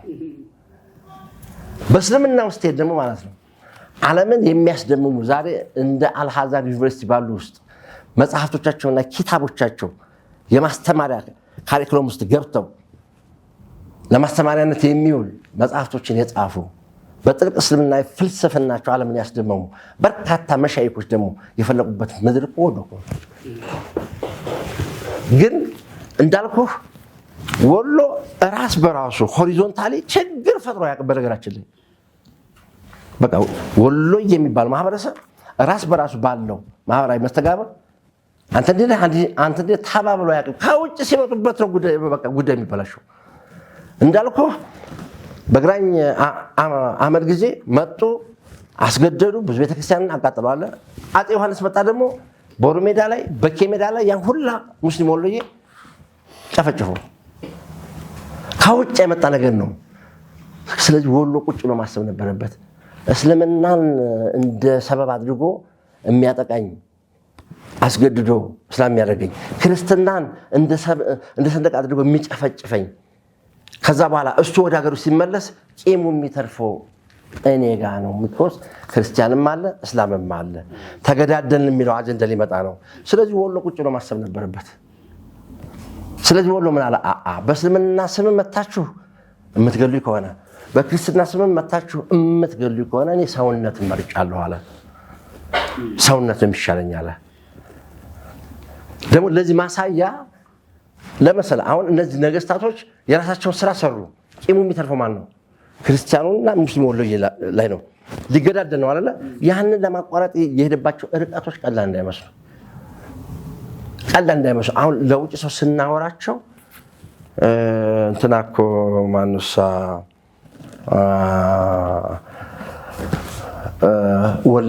ወልዲያ ልጥቀሳትና አንድ አዲስ ጳጳስ በእኔ የወጣትነት ዘመን መጥተው ተሾሙ። ነፍሳቸውን ይማረው። ብፁዕ አቡነ ገብርኤል ናቸው የተሾሙት። አቡነ ቄርሎስ ለተወሰነ ጊዜ ወደ አርባ ምንጭ ተመድበው እና የደብሩ ካህናት ትውውቅ ተጀመረ። ስም ትውውቅ ሲጀመር መመሪያ መላኩ ይባላለሁ፣ መመሪያ አየር ይባላለሁ እየተባለ መመሪያ አሊ ይባላለሁ የሚሉ ሶስተኛው ቄስ ሲመጡ አቡነ ገብርኤል ደነገጡ።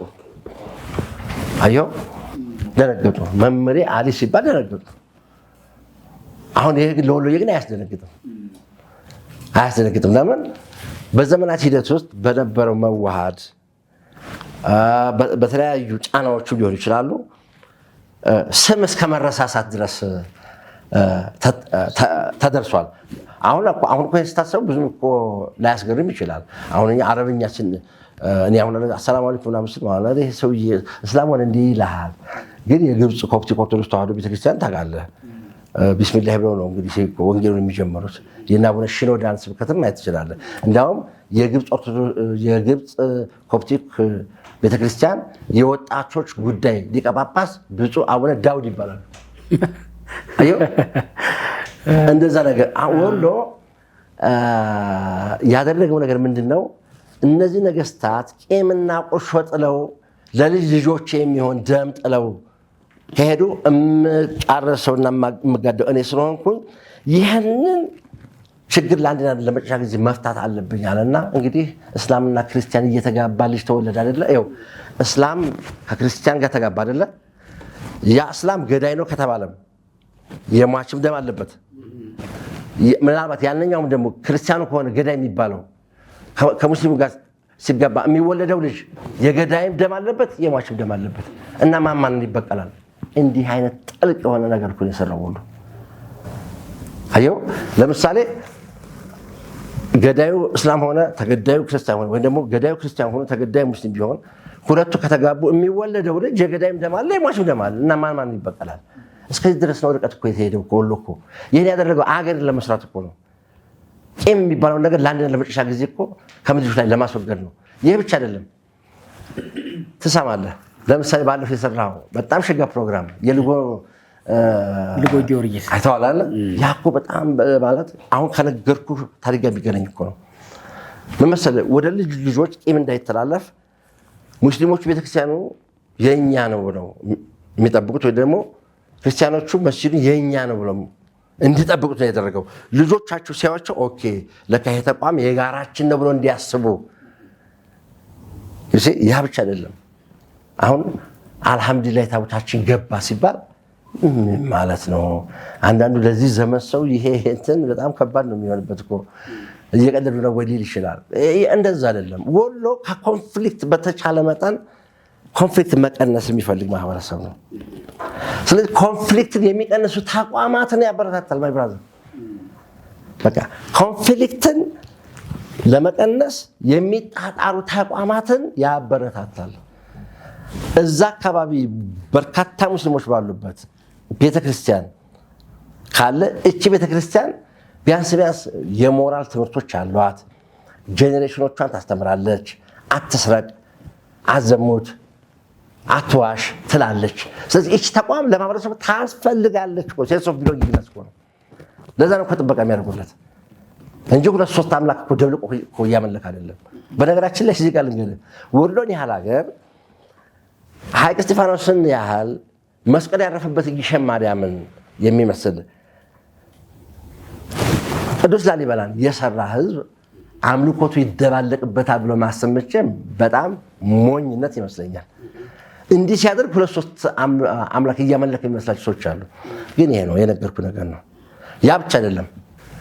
ቋንቋውን ራሱ ከብዙ መከራ መካከል ደግሞ ቋንቋውን ደግሞ በጣም ሰውኛ ማድረግ ፈለገ። ወደ ኮንፍሊክት የሚገፉ የማያግባቡ ሀሳቦችን የሚያበረታቱ ቋንቋዎችን መቀነስና የፍቅር ቋንቋዎችን መጨመር ጀመረ። ቋንቋው እኮ በጣም ትገረማለህ። ትንሽ አንድ ነገር ልንገርህ። የእንጀራ አባት ሲባል ሰምተሃል? የእንጀራ እናት እንትኑ ግን አንድምታው ገብቶሃል? እያሳደገው ነው። የአባት እንደ አባት እኮ እያሳደገው ነው። የሚሰራውን እኮ እያበላው ነው፣ እያጠጣው ነው። ግን የእንጀራ አባት ሲባል ቋንቋው ግን አይከብድም? በእንጀራ ብቻ ነው እናንተ የምንገናኘው ማለት እኮ ነው። ኖ ሞር ሪሌሽንሽፕ ማለት እኮ ነው። ቁሳዊ በሆነው በሚያልፈው በሞተው ማዕድ ነው እናንተ የምንገናኘው እኮ እያልክ ነው። ወሎ ግን እንደዛ አይልም። አባት ሌላው ሀገር የእንጀራ አባት የሚለው ወሎ ማለት ነው። አባትያ ነው የሚለው ትክክል አባባሉ አባትያዬ እኮ ነው። የእንጀራ እናት የሚባለው ደግሞ እናትያዬ ናት። ይሄ ማለት ነው ታውቃለህ። እኔ በደንብ ይገባኛል። እኔ መንትያ ወንድም አለኝ። መንትያ እናትያ አባትያ የእናቴ መንታ ነሽ አቻ የአባቴም መንታ ነው። ይሄው እንደው ማለት አሁን እንደ እናትና እንደ ልጅ እንደ አባት እንደ ልጅ አያስተቃቅፍም። እንዲህ አይነት ቋንቋዎችን ነው የመረጠው። ያ ብቻም አይደለም እንግዲህ በእነዚህ ሁሉ ኮንፍሊክቶች መካከል በእነዚህ ሁሉ አለመግባባቶች መካከል ወሎ ቅድም እንዳልኩ ነው ለጊዜው ችግር ዘላለማዊ ሳሳት መፍትሄ አይደለም መስጠት የሚፈልገው። ለጊዜው ችግር ዘላለማዊ የፍቅር መፍትሄ ነው የሚሰጠው። በዚህ ሁሉ መከራው መካከል አምባሰል፣ አንቺ ሆዬ፣ ትዝታ፣ ባቲን የመሰለ የፍቅር ዜማ ደግሞ ይዞ ተገልጦ እና ምን ልፈልግ የመሰለ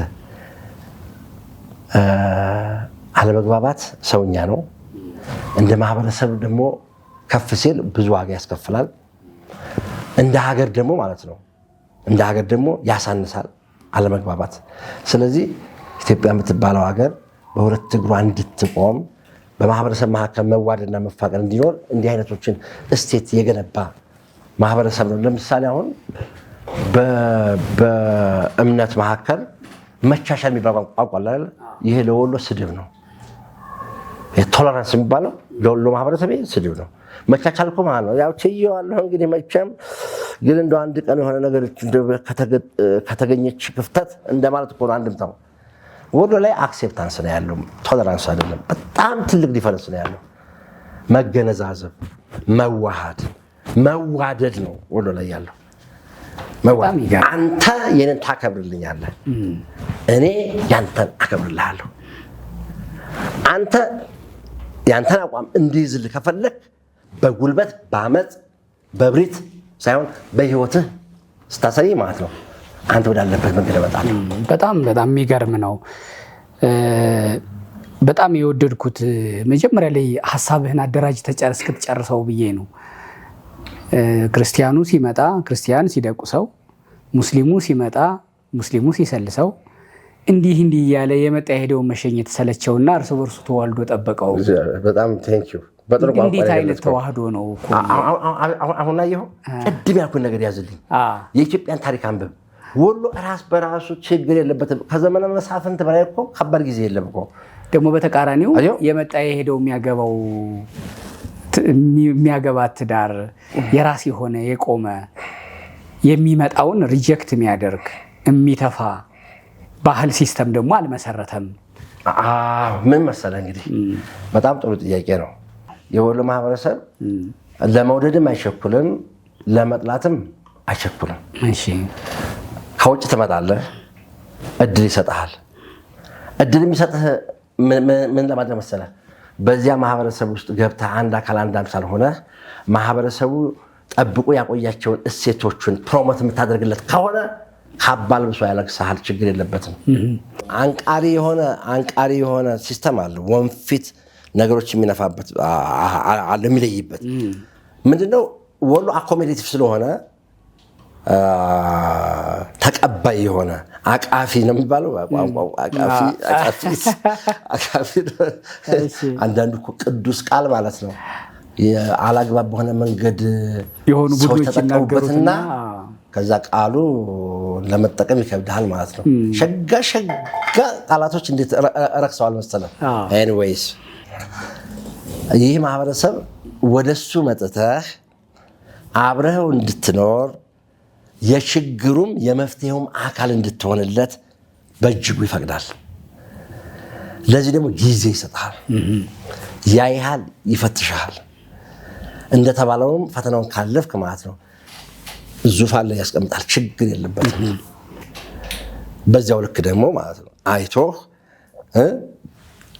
ለይቶህ አንጥሮህ ማጠቀም ማቶን ከሆነ ደግሞ ቋንቋው ከባድ ነው። አርካባስ ይባላል። ዩ አር ሪጀክትድ ማለት ነው። አርካባስ ከተባለ አለቀልህ። አርካባስ ተባልክ ማለት ወይ ፌንጥ ይባላል። በሌላ አካባቢ ደግሞ ፌንጥ አወጡት ይባላል። የማትማንታ ከማህበረሰብ ትግል በጣም ነው ኤክስትሪሚኔሽን ነው የሚሉት ፈረንጆቹ። ከሚስቱ ጋር አብራችሁ ወደ ወንዝ ሄዳችሁ ውሃ እንዳትቀዱ፣ ቤቱ ሄዳችሁ በገል እሳት እንዳትጭሩ፣ አብራችሁ እንዳትበሉ፣ አብራችሁ እንዳትጠጡ። ሃርሽ ፔናልቲ እድል ይሰጥሃል። ሆደ ሰፊ ነው። ቅጣቱ ደግሞ በዚያው ልክ ነው። ነገርኩህ። አየህ አብሮ ከሱ ጋራ ደግሞ ያብሻኩ አይደለም። በጣም ከባድ ፔናልቲ መሆኑን የምታውቀው አባወራዎቹ እናትና አባቶች ብቻ አይደለም፣ ከልጆቹ ጋር የተጫወተ አየኸው። ከዚህ በላይ ታዲያ መጥፊያና ማንጠሪያ መንገድ አለ? ይህን ግን የሚያደርገው 11ኛው ሰዓት ወደ መስቀሉ ስትጠጋ ነው። 11ኛው ሰዓት ላይ ከዛ በፊት በርካታ እድሎች ይሰጡሃል። አሁንም እድል ይሰጥሃል። አመልህ እንዲስተካከል በቃ ማህበረሰቡ መስለህ እንድትኖር ከማህበረሰቡ ጋር ከችግሩ ጋር ችግር ከመፍትሄው ጋር መፍትሄ ይዘህ እንድትመጣ ሰፊ እድል ይሰጥሃል። ይህን እድል ካልተጠቀምክበት ሀርሽ የሆነ ዳውም ማንቀሪያ ነው ያለው ነው የምልህ። አሁን ይሄን የመሰለ ቆንጆ ቆንጆ ባህል አብሮ የመኖር ሃይማኖትን ደንበር ሳይዝ የመጣ የሄደው ይጥሎት የሄደውን ቂም ማርከሻ ፍለጋ መዋለድን መፍትሄ ጥሩ ቆንጆ ባህል ነው። ወሎ ደግሞ በባህሪው ይሄ ከተጠቀሰለት በመልከ መልካምነት በቆንጆነት ደግሞ ወሎ ይጠቀሳል። እውነት ነው። ቆንጆ ነው ወሎዬ፣ ቁንጅና ከዛ ይጀምራል እውነት ነው ይባላል። እንዴት ነው እስኪ ስለ ወሎ የወሎ ቁንጅና ምንጭ ብዙ የሚጠቀሱ አሉ። ይሄ መዋለዱ ያመጣው ሲባል እሰማለሁ። ግን አንተ እዚህ እንደኖረ ደግሞ በወጣ በገባ ቆንጆ ምን እንደሚያይ ሰው ምንጩን ያውቃል። እስኪ ንገረኝ። በርካታ ምክንያቶች አሉት። እንግዲህ ሁልጊዜ ምን አለ መሰለህ የማህበረሰብ መስተጋብር እየተዋሃደ ትውልድን ይዞ ነው የሚገለጠው።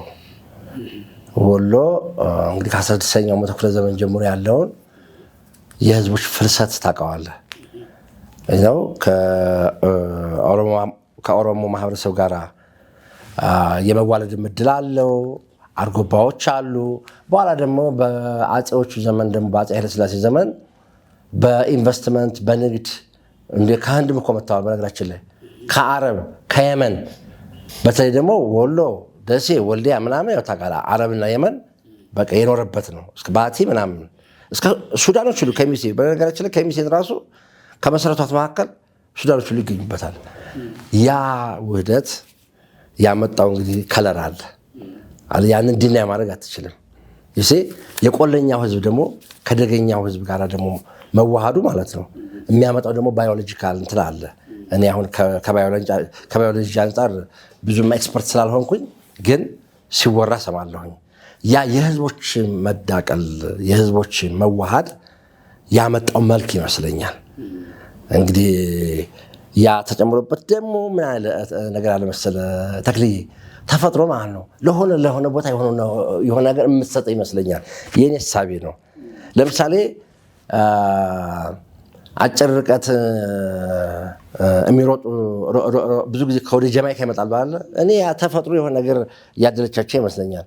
5,000 10,000 ኬንያና ኢትዮጵያ ምናምን አለ ለሆነ ቦታ የሆነ ነገር መስጠት ይመስለኛል። ይሄን እንግዲህ ሳይንቲፊካሊ ጀስቲፋይ ላላደርግ ይችላሉ፣ ግን ያየሁት የቀመስኩት የዳሰስኩት እውነት ስለሆነ እንግዲህ ወሎን በዛ በኩል እንግዲህ ተችሎ ሊሆን ይችላል ነው።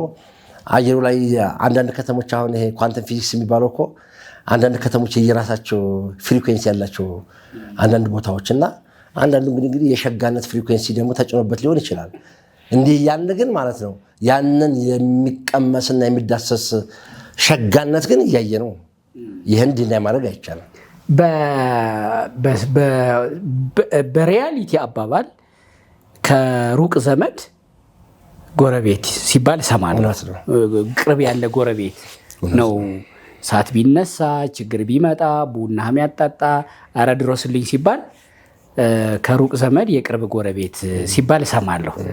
ከወሎ ጋር በተያያዘ እንደው በጉርብትናም በምንም እንደው አባባል ምንም ካለ እኮ እንደው በዛው ልትነግረኝ ብዬ። በነገራችን ላይ ነገር ልንገርህ። እሺ መተፋፈር የለብንም። እሺ መተፋፈር የለብንም። ምክንያቱም ምን ልትል እንዳሰብክ ስለሚገባኝ ነው።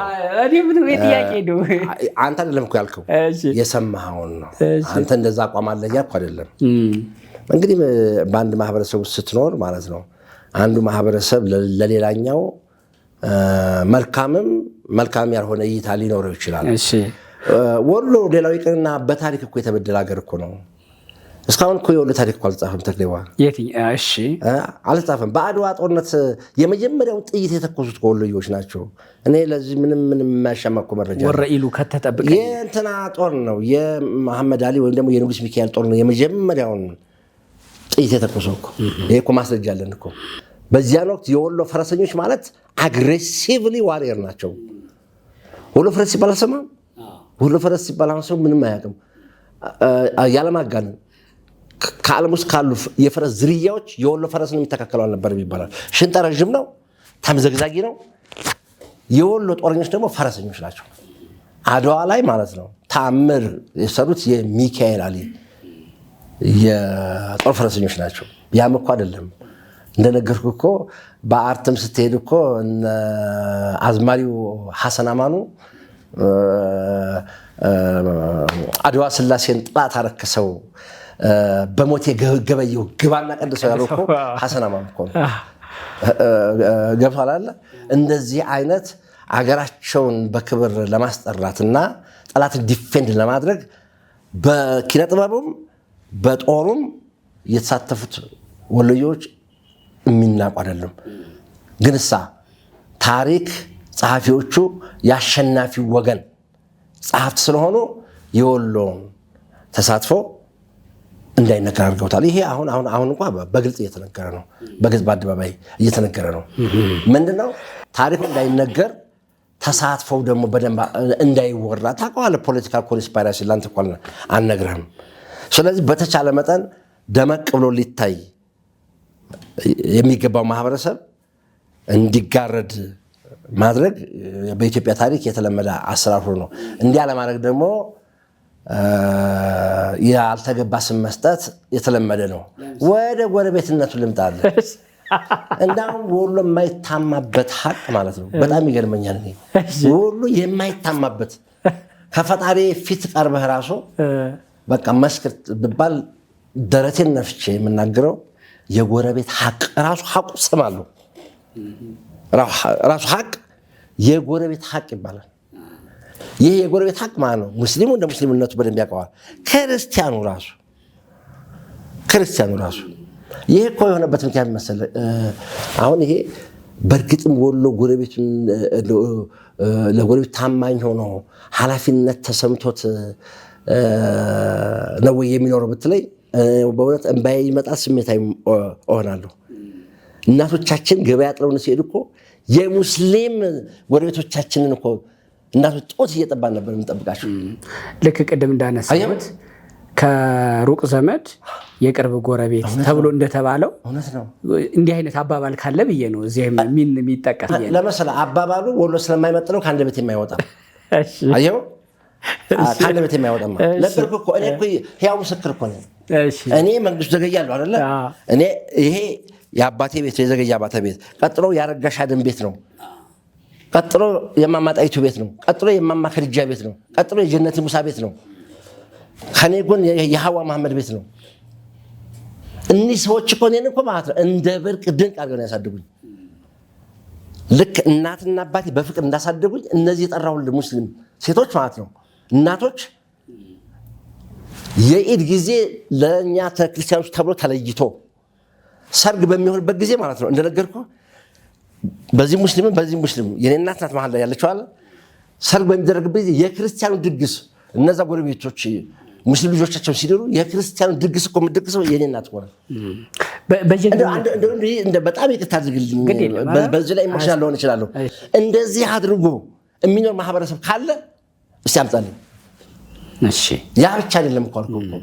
አሁን እኮ ይኸውልህ በጣም በወረደና በጣም ሚዛኑ በተዛነፈ ልኬት ልለካው ካልክ መንግስቱ ኦርቶዶክስ ነው እንዴት የእስላም ጡት ይጠባል እኮ ልትለኝ እኮ ነው አይደል?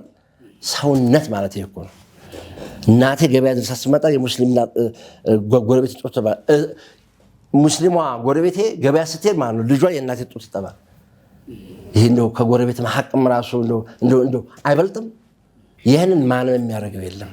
ስለዚህ ወሎ አይደለም ቀርቶ ጉርብትና ለጉርብትናው ቋንቋ እንኳ እንደ አንድ ማህበረሰባዊ ግዴታ የጎረቤት ሐቅ የሚባል ግዴታን እስታብሊሽ አድርጎ የሚንቀሳቀስ ማህበረሰብ ነው።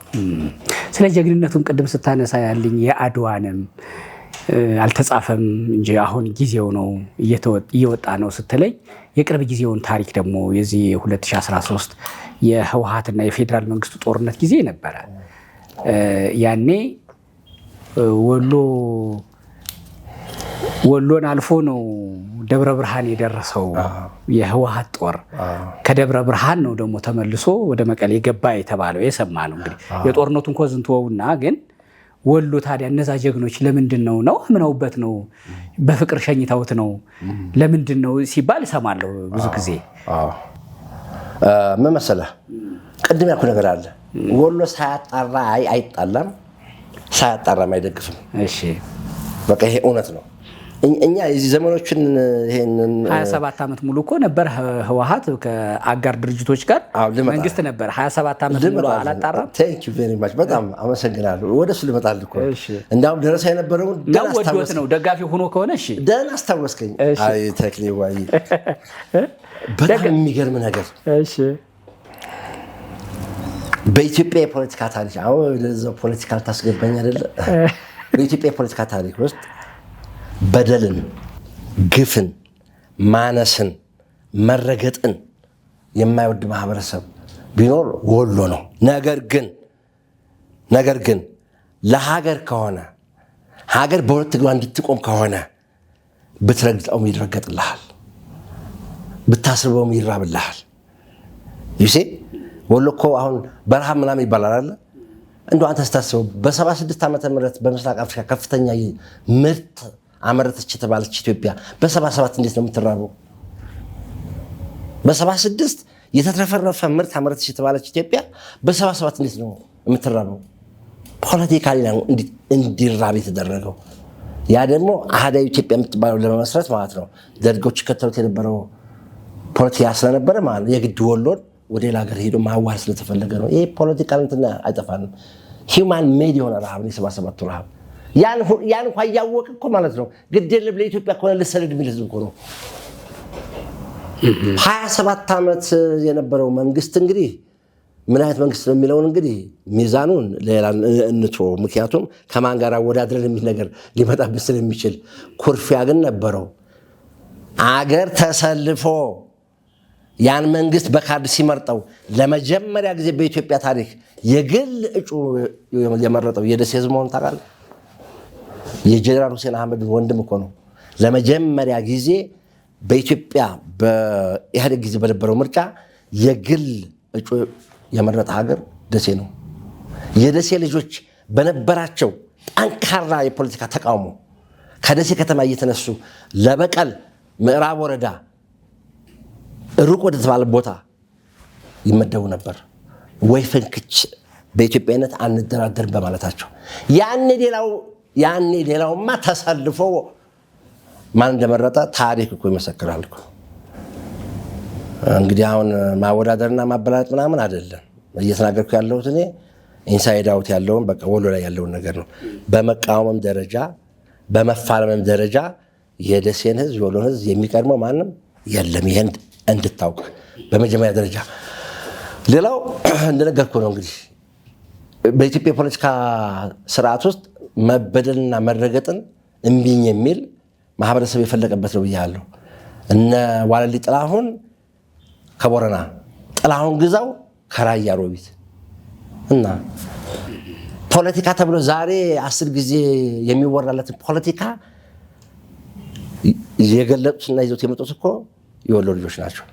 ያውም የቤተ መንግስት ልጆች ሆነው፣ ያውም የባላባት ልጆች ሆነው፣ ያውም የባለመሬት ልጆች ሆነው፣ ሰልፍለስ ሆነው የእኛ ቤተሰቦች ቢፈልጉ መሬታቸው ይቀማ ብለው እኮ ለኢትዮጵያ ጭቁን አርሶ አደር እኮ የተፋለሙት እነ ብርሃነ መስቀል ረዳ የወይዘሮ ስህን ተማሪዎች እኮ ናቸው።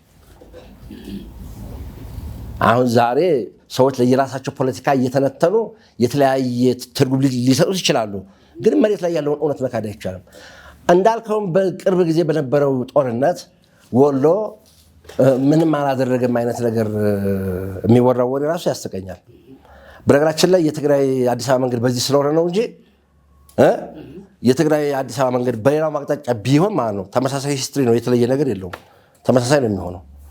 በዛኛው ሀገር ሄዱ፣ በዚህኛው ሀገር ተመሳሳይ ነው የሚሆነው። ሌላው ደግሞ ምንድነው ሌላ ፖለቲካ ሪዝኖች አሉ። እነሱ መጥቀስ አልፈልግም። ለምሳሌ አገር የማያቀና ነገር እኔ ወሎ አባቶቼ አገር በሁለት እግሯ እንድትቆም የማያደርግ ነገር ከምትናገረው ይልቅ ዝም ብትለው ይሻላል ስለሚሉ ይሄን በዝምታ ነው ማለፍ እንፈልገው። በጣም ይገርማል። የ27 አስተዳደር ጊዜ የግል ምርጫን ምንም ስታነሳ መቼም በዛ ጊዜ የነበሩት መሪ የአቶ መለስ ዜናዊ ጉዳይ በከፍተኛ በደማቁ የሚነሳ ስም አላቸው። እሳቸው ከደሴ ከወሎ ህዝብ ጋር የተለየ ፍቅር እንዳላቸው ስለምሰማ ይሄን የተመለከተ ነገር ምንድነው ያገናኛቸው ታሪክ? ደሴን ይወዷታል ይባላል አቶ መለስ ዜናዊ አፈሩ ይቅለላቸውና። እኔ ተክሌ በዚህ ላይ ሪዘርቬሽን አለኝ። እሺ ሪዘርቬሽን አለኝ። እንግዲህ አንተ የሰማኸው መረጃና እኔ የሰማሁት መረጃ ሊለያይ ይችላል። ደሴን ይወዷታል ወይ ካልከኝ ብዙ ጊዜ ያው አንዳንድ ንግግሮቻቸው ላይ ስለሰማው የነዋለልኝ መኮንን ሀገር ስለሆነች የብርሃነ መስቀል ረዳ ሀገር ስለሆነች ያ ሪቮሉሽነሪ የሚባለው አብዮተኛ የሚባለው ትውልድ ምንም እንኳ ኮዙና ችግሩን ለመፍታት የሄደበት መንገድ ባይስማማኝም በኮሚትመንቱ፣ በቆራጥነቱ፣ በጀግንነቱ የምቀናበት ያ ትውልድ የእሳቸው ትውልድ ስለሆነ ከዛ አንጻር ወይዘሮ ስህንን እንደሚወዱት ትሰማለሁ። በሌላ ጉዳይ ግን አሁን እንደውም ዝም ብሎ የመንደር ወሬ እንዳይሆንብን በጣም በመረጃ ባላወቅኩት ነገር ባልናገር ነው የምመርጠው የሚመስለኝ። ግን እንዳልከው ደሴን ይወዷታል። የሚወዱበት ምክንያት ግን ቅድም ያልኩ ነው። ስለወደዱ ምን አደረጉላት በሚለው ግን ቅሬታ አለብኝ። ከዋና ከተማነት ጀምሮ ደሴን የመሰለ አገር ማለት ነው ትልቅ እድል ሊሰጠው ሲገባ በዚያ ላይ እኔ ሪዘርቬሽን አለኝ እሳቸው ላይ። በጣም ጥሩ። ወሎ ሲነሳ የሼህ ጅብሪል ትንቢት ነው። ሼህ ሁሴን ጅብሪል የእሳቸው ትንቢት እስከ አሁኑ ሰው እስከ አሁኑ ጠቅላይ ሚኒስትር ተንብየዋል ይባላል። ከዚህ በፊት አሁን ካሉት ጠቅላይ ሚኒስትር በፊት የነበሩት የተነበዩት ያው ታሪክ ነው። አሁን ያሉት ደግሞ ህያው ነው እና ስለሳቸው ትንቢትና ስለ ወሎ ማወቅ ፈልጌ ነው። በጣም ሸጋ ነው። እንግዲህ መሰለህ ሼህ ሁሴን ጅብሪል ብቻ ሳይሆን ወሎ ውስጥ ማለት ነው እንግዲህ ይቅርታ ይህን ስናገር ሜቢ ከቴዎሎጂ አንጻር የተለያየ ትርጉም የሚሰጡ ሰዎች ሊኖሩ ይችላሉ። እኔ ቴዎሎጂ ሰው አይደለሁም፣ ሙስሊም ስኮላርም አይደለሁም። ግን ወሎዬ ነኝ፣ አንድ ተራ ወሎዬ ነኝ። እንደ አንድ ተራ ወሎዬ የሚሰማኝንና ጠበቃ ወሎዬ ዘመዶች የሚሰማቸውን ስሜት ነው እኔ አሁን የምናገረው። ጠበቃ ወሎዬ ማለት ምን መሰለህ፣ አንዳንድ ጊዜ ምን ይሆናል መሰለህ ተክሌ፣ እንጀራ ቀረብክልኝ፣ አንተ አልቀመስከውም፣ ግጥም አድርጌ በላሁ። መንግስቱ አልከኝ፣ አቤት እንዴት ነው ይሄ ነገር ሸጋ ነው እንደው ጥሞኝ ነው የበላሁት አልኩ ማለት ነው።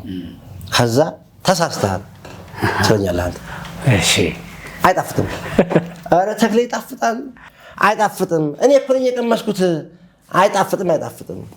እንዲህ ሆኖ የተቸገርነው ተክሌዋ፣ የቀመስነው እኛ፣ የበላነው እኛ፣ ያጣጣምነው እኛ፣ ጣዕሙን ግን እኛ እንንገራችሁ። እንዲህ ነገር እኮ የገጠመን። እኔ ያጣጣምኩትን ጣዕም ነው እያወራሁ ያለው። ለምን በዚያ መንገድ ጣዕመህ ይባላል እንዴ ሰው? ለምን በሚጥም መንገድ ጥሞህ በላህ አይባልም አይደለ? እኔም እንግዲህ ዘመዶቼ በልተው የቀመሱትን የወሎ ማህበረሰብ የኖረበትን የተጨበጠውን እውነቱን ነው የምነግርህ። እና ወሎ ውስጥ በተመሳሳይ ሼህ ሁሴን ጅብሪል ብቻ ሳይሆን ሌሎችም በእንደዚህ አይነት ነገር የተገለጡ ሰዎች ነበሩ። የእሳቸው ሪቨሌሽኑ የመገለጡ ነገር ከፍ ስለሚል ነው። ይህንን ጀስቲፋይ ሊያደርጉልህ ይችላሉ። እኔ አሁን ከሃይማኖት አንጻር ሳይሆን ትላልቅ ወሎዮችን ያገኘኋቸውን ወሎዮች ስለዚህ ነገር ባወራቸው አይ እንኳን ፈጣሪ የረዳው ሰው ይቀርና አንተ ለራስህ በራስህ ላይ ነብይ አይደለህም ወይ ይልሃል። አንተ እኮ ለራስህ እኮ ነብይ ነህ ይልሃል። እናት ለልጇ ራሱ እኮ ነብይ ናት ይልሃል። እናት በልጇ ላይ የምትናገረው ነገር ይደርሳል ይልሃል። ይሄ የማህበረሰቡ አስተሳሰብ ነው። እኔ አሁን እናቴ ማለት ነው ስትመርቀኝ አሜን በል እናት እኮ ለልጇ ወልይ ናት ወይ ነብይ ናት ትላለች። ምኞት ነው። አዎ ከዚህ አንፃር እንግዲህ ሼህ ሁሴን ጅብሪል የተናገሯቸው ነገሮች ተረቶች አይደሉም። በነገራችን ላይ ሼህ ሁሴን ጅብሪል ፈሪሃ እግዚአብሔር ያላቸው ሰው ናቸው። አንዳንድ ጊዜ ታሪክ ሲጻፍ ልክ አለቃ ገብረሃና ያን የመሰለ ትልቅ ስኮላር በቀልድ ተብሎ ሪዲኩል ተደረጉ። አያችሁ ልክ ተራ ቀልደኛ ሰው ሆኖ ነው እኮ የተሳሉት። ግን እኮ እንዳለቃ እኮ ያለ እኮ ሊቅ እኮ የለም። የተክሌ ዝማሜ እንግዲህ የተወለደው እኮ ከሳቸው እኮ ነው። ተክሌ በስነ ስርዓት ስለያዘውና ስላመሰጠረው ነው እንጂ እንግዲህ አለቃ እኮ በጣም ትልቅ ሊቅ ናቸው። ግን በቀልድ ምክንያት ያ ትልቁ ነገራቸው ተሸፈነባቸው። ዘ ሴም ኢዝ ትሩ ፎር ሼህ ሁሴን ጅብሪል ትልቅ የኢስላም ሊቃውንት ናቸው። በነገራችን ላይ በዚህ ረገድ የአበሻ ከዋክብት የሚል መጽሐፍ የጻፉ አንድ ትልቅ ሰው አሉ። ሚንበር ቲቪ የሚባል የሙስሊሞች ቲቪ አለ። እዛ ላይ የሚቀርቡ ሰው አሉ። እሳቸው የጻፉት መጽሐፍ ላይ በጣም ተደስቻለሁ። ምክንያቱም ሼህ ሁሴን ጅብሪል ትልቅ ስብዕና ያላቸው ሰው እንደ ተራ አይነት ልክ እንዲህ አሉ እንደሚባል ሰው ሆነው እንዳይቀሩ በዚያ መጽሐፍ ላይ መስከረውላቸዋል። ስለዚህ ትንቢታቸው አሁን ያለውን እንደው ተጠጋግቶ የተባለ ነው በቃል በትክክል ብለውታል ብዬ ነው። በመጀመሪያ ምን መሰለህ ያ መጀመሪያ ያሳተመው ልጅ አንደኛ በጣም አመሰግነዋለሁ። የሼህ ሁሴን ጅብሪል ትንቢት ብሎ የጻፈው ልጅ ለምን አንደኛ መመረቂያ ጽሁፍ ነው። መመረቂያ ጽሁፍ የግራጁዌሽን ፔፐር እኮ ነው። እና ያኔ ደግሞ አዲስ አበባ ዩኒቨርሲቲ የአማርኛ ዲፓርትመንት የነበሩ ሰዎች ታውቃቸዋለህ።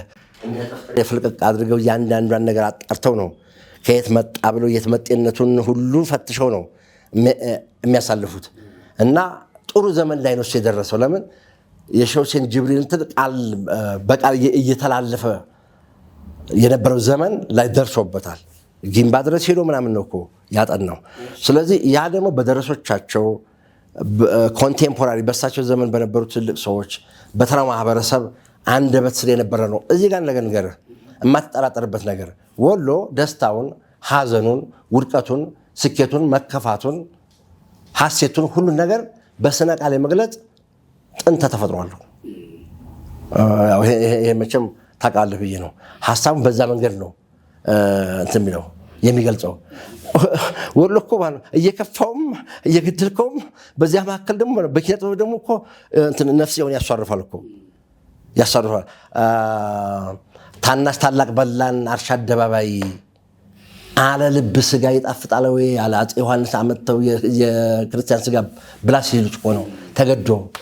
አየው ታናሽ ታላቅ በላን አርሻ አደባባይ አለ ልብ ስጋ ይጣፍጣል ወይ አለ።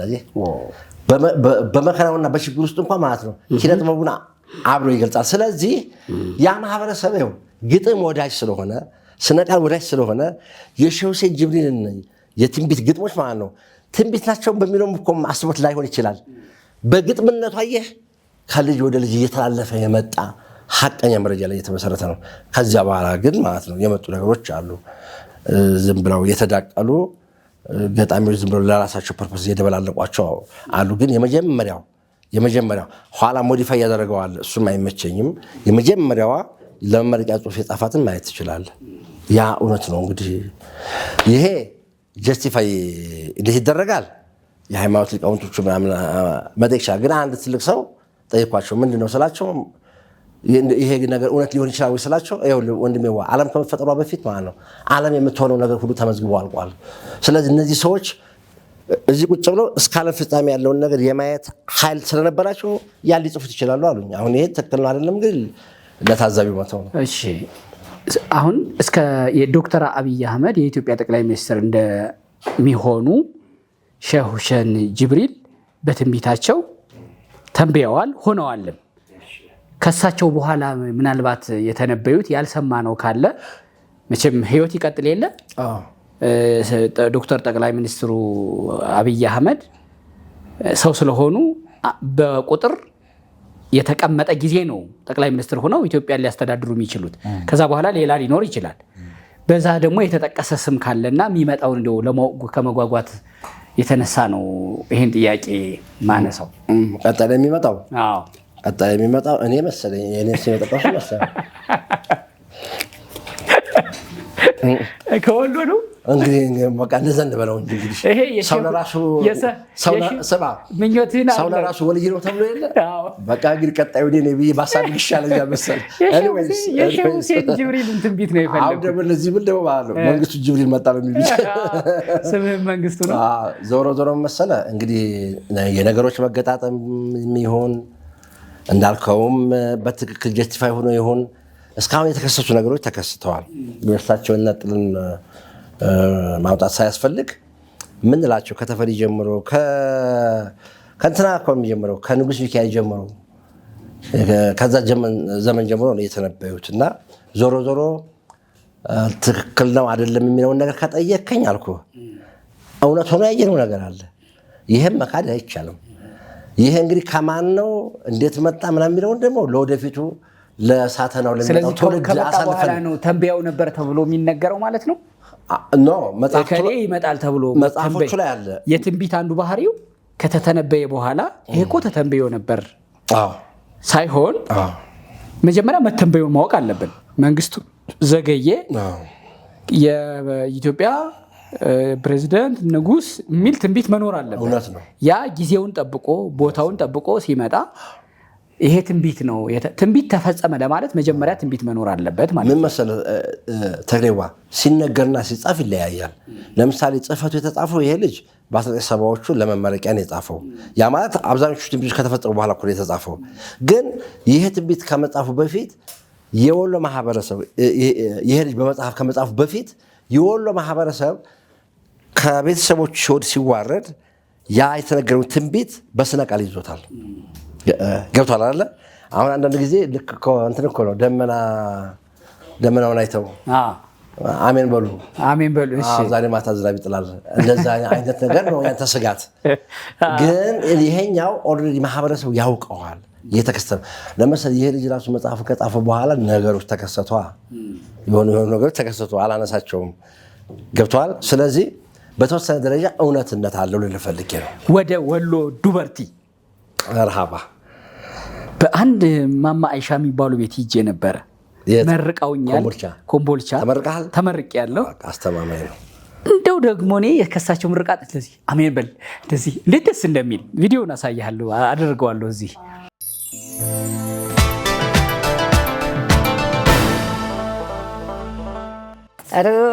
فمربى أمان الله حولن يا مارا يكون قطمش لكون أكل شافس وجبا شايفار سكاش نوري لجش هديك أبا ورشما يبرم مسسو أباتش مشار يشاقات الله شاد محمد صلى جاتمك እንግዲህ ተቀዱን ቆዲያዱ ቆም ነገር ተመረቀች ይሁንለት ተባለ። ይሄን ቀዲያዲ እንግዲህ ቀዲያዲው ለቀ መቅደድ ነው ቀዲያዲው እንዴት ነው? እሺ ከዛን ሰንቄ ከዚህ ነው የሚጀምረው። በቀዲያዲው ግባበት እሰ የታባቱ እንግዲህ ቡና ቀዳዳው ነው አንዴ እሰ የኔ ልጅ በቀዲያዲ እንደዚህ አድርገን ቀዲያዲ እሺ አለቀጣ ታሳነሰው አዎ በወጉ እሺ ሰዎቹ እንዲጠግቡ አረ ችግር የለም። ምጥ የሌላት ሀገር የምታራጋ ሳዳ የምትባል ይጀባ አህመድ ሶሌ ገጠመኝ። ይሄን ቡና እንደዚህ የሚጨበጡት ምን ነው ማማ? አልጠጣም። አላህን ሙጭር ያ ሙጭር እና ነው አላህን ማግኘት ነው እንግዲህ አላህን ማን ፈልገው እንግዲህ ማንንም ፍለጋ ነው። ረፎ መረባ አሁን ማርሽቡ ቅድም ማርሽቡ ቢስሚላህ ተይዋ ፈረጃ ተይዋ ፈማኑ ምጡ ጋር ይሆናል አንቱን ቢላማኑ ገይብሽ ይብዛል ገይብሽ ይብዛማም እንቅፋት ሲነሳ እይሽ ይያግልሽ ባሽ ይጠበቅልሽ ወንድሞችሽም ይጠበቁልሽ ስቃዩ ኑሩ እናት አላህ አርገኝ ያምር እናት ለሆነ ለሐመሰል ገጠመኝ አቦታ አገባለ አመሰግናለሁ። አብሽር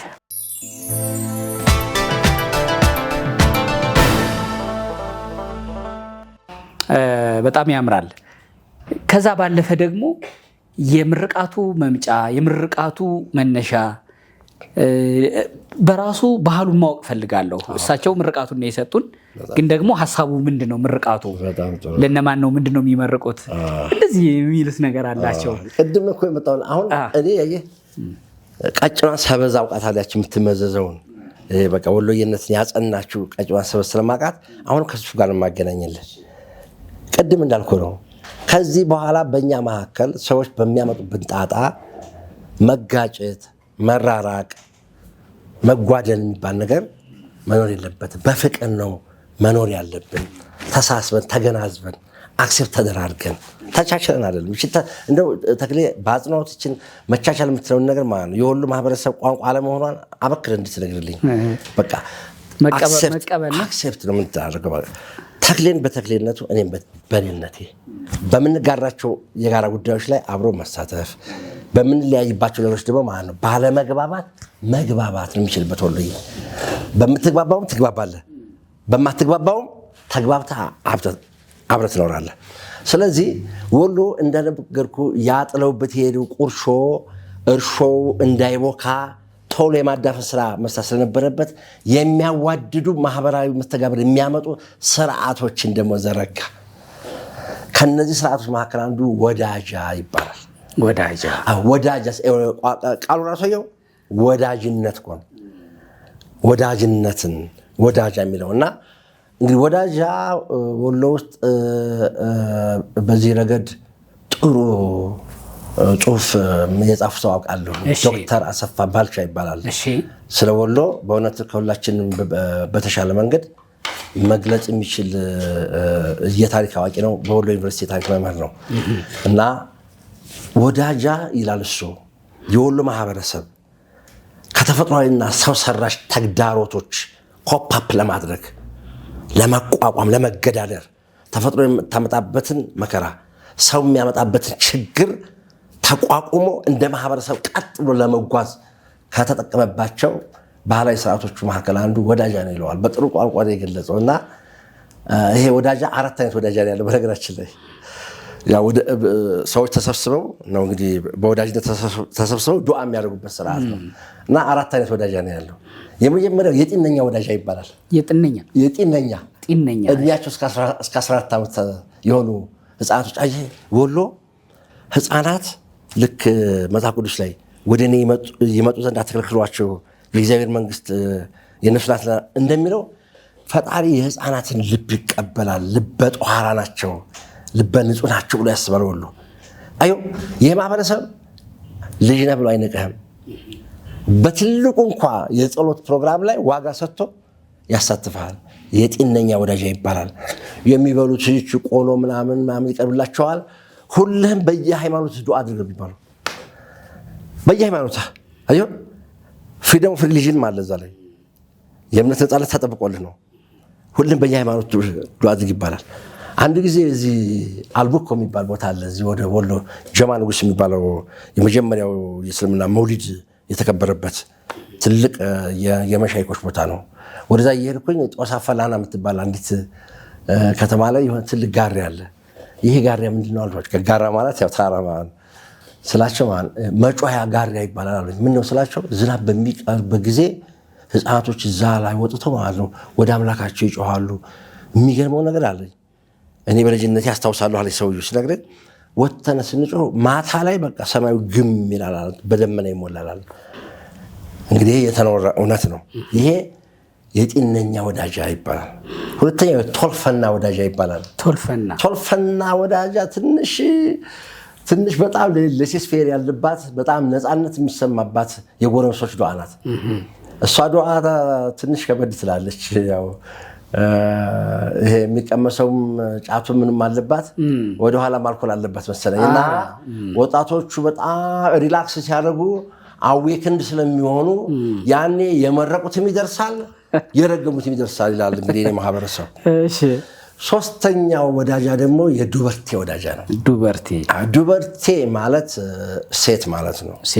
ሴቶች ናቸው እና በጥንት ጊዜ እድሜያቸው ከ60 ዓመት በላይ የሆኑ እናቶች ተሰብስበው የታመመ ሰው ሊኖር ይችላል፣ መውለድ ያስቸገረው ሰው እምቢ ያለው ሰው ሊኖር ይችላል፣ የመንፈስ ጭንቀት ያለበት ሰው ሊሆን ይችላል።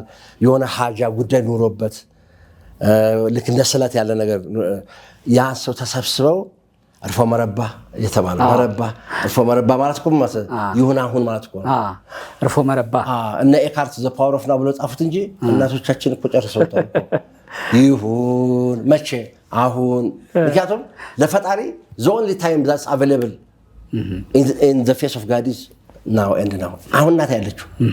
አሁን ሁሉ ነገር ያለው እግዚአብሔር የሚሰራው በአሁን ውስጥ ነው። ስለዚህ ይሁን መቼ አሁን ሆነልሽ ወይ ስትባል ሆኖልኛል ትላለች። አሁን ዛሬ እነ ብርቅ የሆነው ባለፈው አንተም ስትፋለምበት የነበረው ዘ ሎው ኦፍ አትራክሽን ምናምን ስትል የነበረው በተወሰነ ደረጃ እኮ በእኛ ማህበረሰብ የተገለጠ እኮ ነው። አሁን እነ አሜሪካኖቹ እነ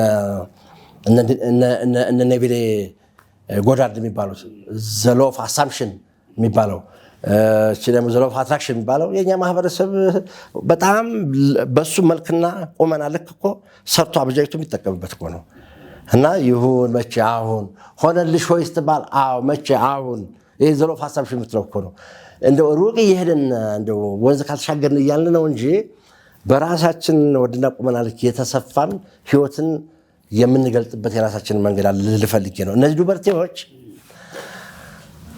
ይሁን አሁን ይላሉ፣ በቃ ዱዓ ያደርጋሉ። ደግሞ ሲሆንም አይተናል። እንግዲህ ምን እናድርግ? አሁን እኮ እኛ ተቸገርን እኮ። አሁን መሰለ የተኖረን እውነት በሎጂክና በሌላ አናሊሲስ ላስተባብል ብትለኝ ልቤ አትቀበልህም። ምርቃቱ ነው እንዲሆን የሚያደርገው ወይስ እኔ እንዲህ ትሆናለህ ስለተባልኩ ኦኬ በዱበርቴዎች እንዲህ ተብያለሁ፣ ስለዚህ እሱን ነው የምጠብቀው፣ እሱን ነው ማደርገው የሚል ፎከስ አድርጌ ከጠበቅኩና ካደረግኩ የማይሆንበት ምክንያት ለብርሃነ ትንሣኤው ከመጋቤ ሐዲስ እሸቱ ጋር ወደ ኢየሩሳሌም ልንሄድ ነው። ሲምባ ትራብል እስራኤልን የሚያውቃት እንደ መዳፍ። መጋቤ ሐዲስ እሸቱ የኦርቶዶክስ አፍ። እሳቸው ከእውቀቱ ባናት ባናቱ ከቤተልሔም ዋሻ ልደቱ እስከ ቀራንዮ ኮረብታ ስቅለቱ መቃብር ክፈቱ ሳይል መነሳቱ ለቻለ ክቡር ደሙን ቅዱስ ሥጋውን መብላቱ ላልቻለ ይህን ማየት የበረከት ሙላቱ። እግዚኦ ታዲያ ከዚህ ማን ይቀራል? ከኢትዮጵያም ሆነ ከየትኛውም ዓለም ከኛ ጋር ስትጓዙ ብዙ ፍቅር፣ ትህትና እና ዋስትና አለው። እመብርሃንን በልስኪ የእውነት ነው የሚያስብል መንፈሳዊ ጉዞ ነው። ደውሉ 0988 38 38 38 0953 44 40 00። መምህሩ የኔታ እሸቱ፣ አስጎብኚው ሲምባ ትራቭል። ሻሎም ኢየሩሳሌም።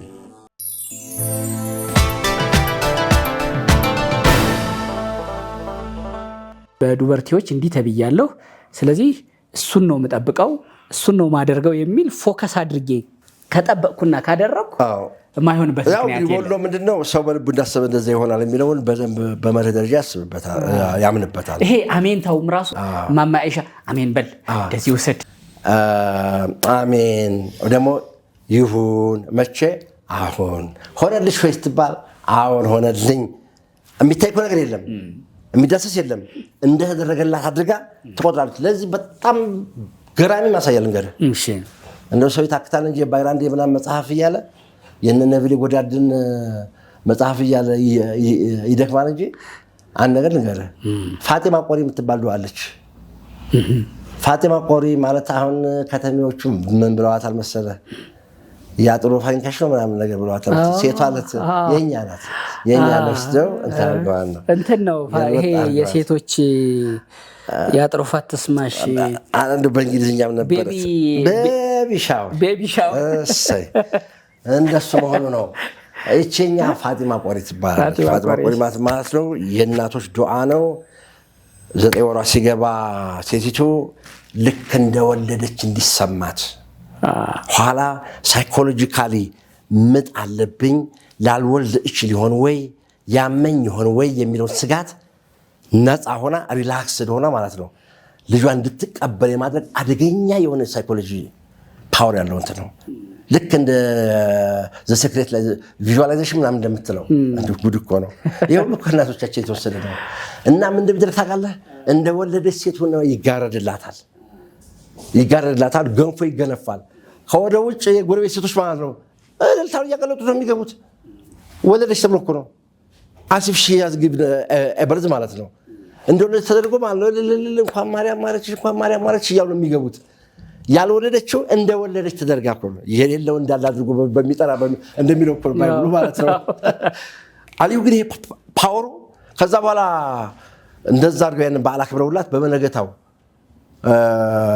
እናቷን ወይ አባቷ ምናምን ቢያገኙ ሰዎች ምንድን ታውቃለህ?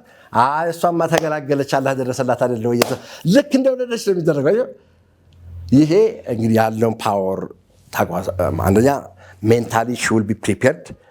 ምንም አይነት መከራ አይገጥመኝም ቢኮዝ ወልጃለሁ ብላ እንድታስብ ከዛ ሁሉ ነፃ የሚያደርግ ስርዓት ነው።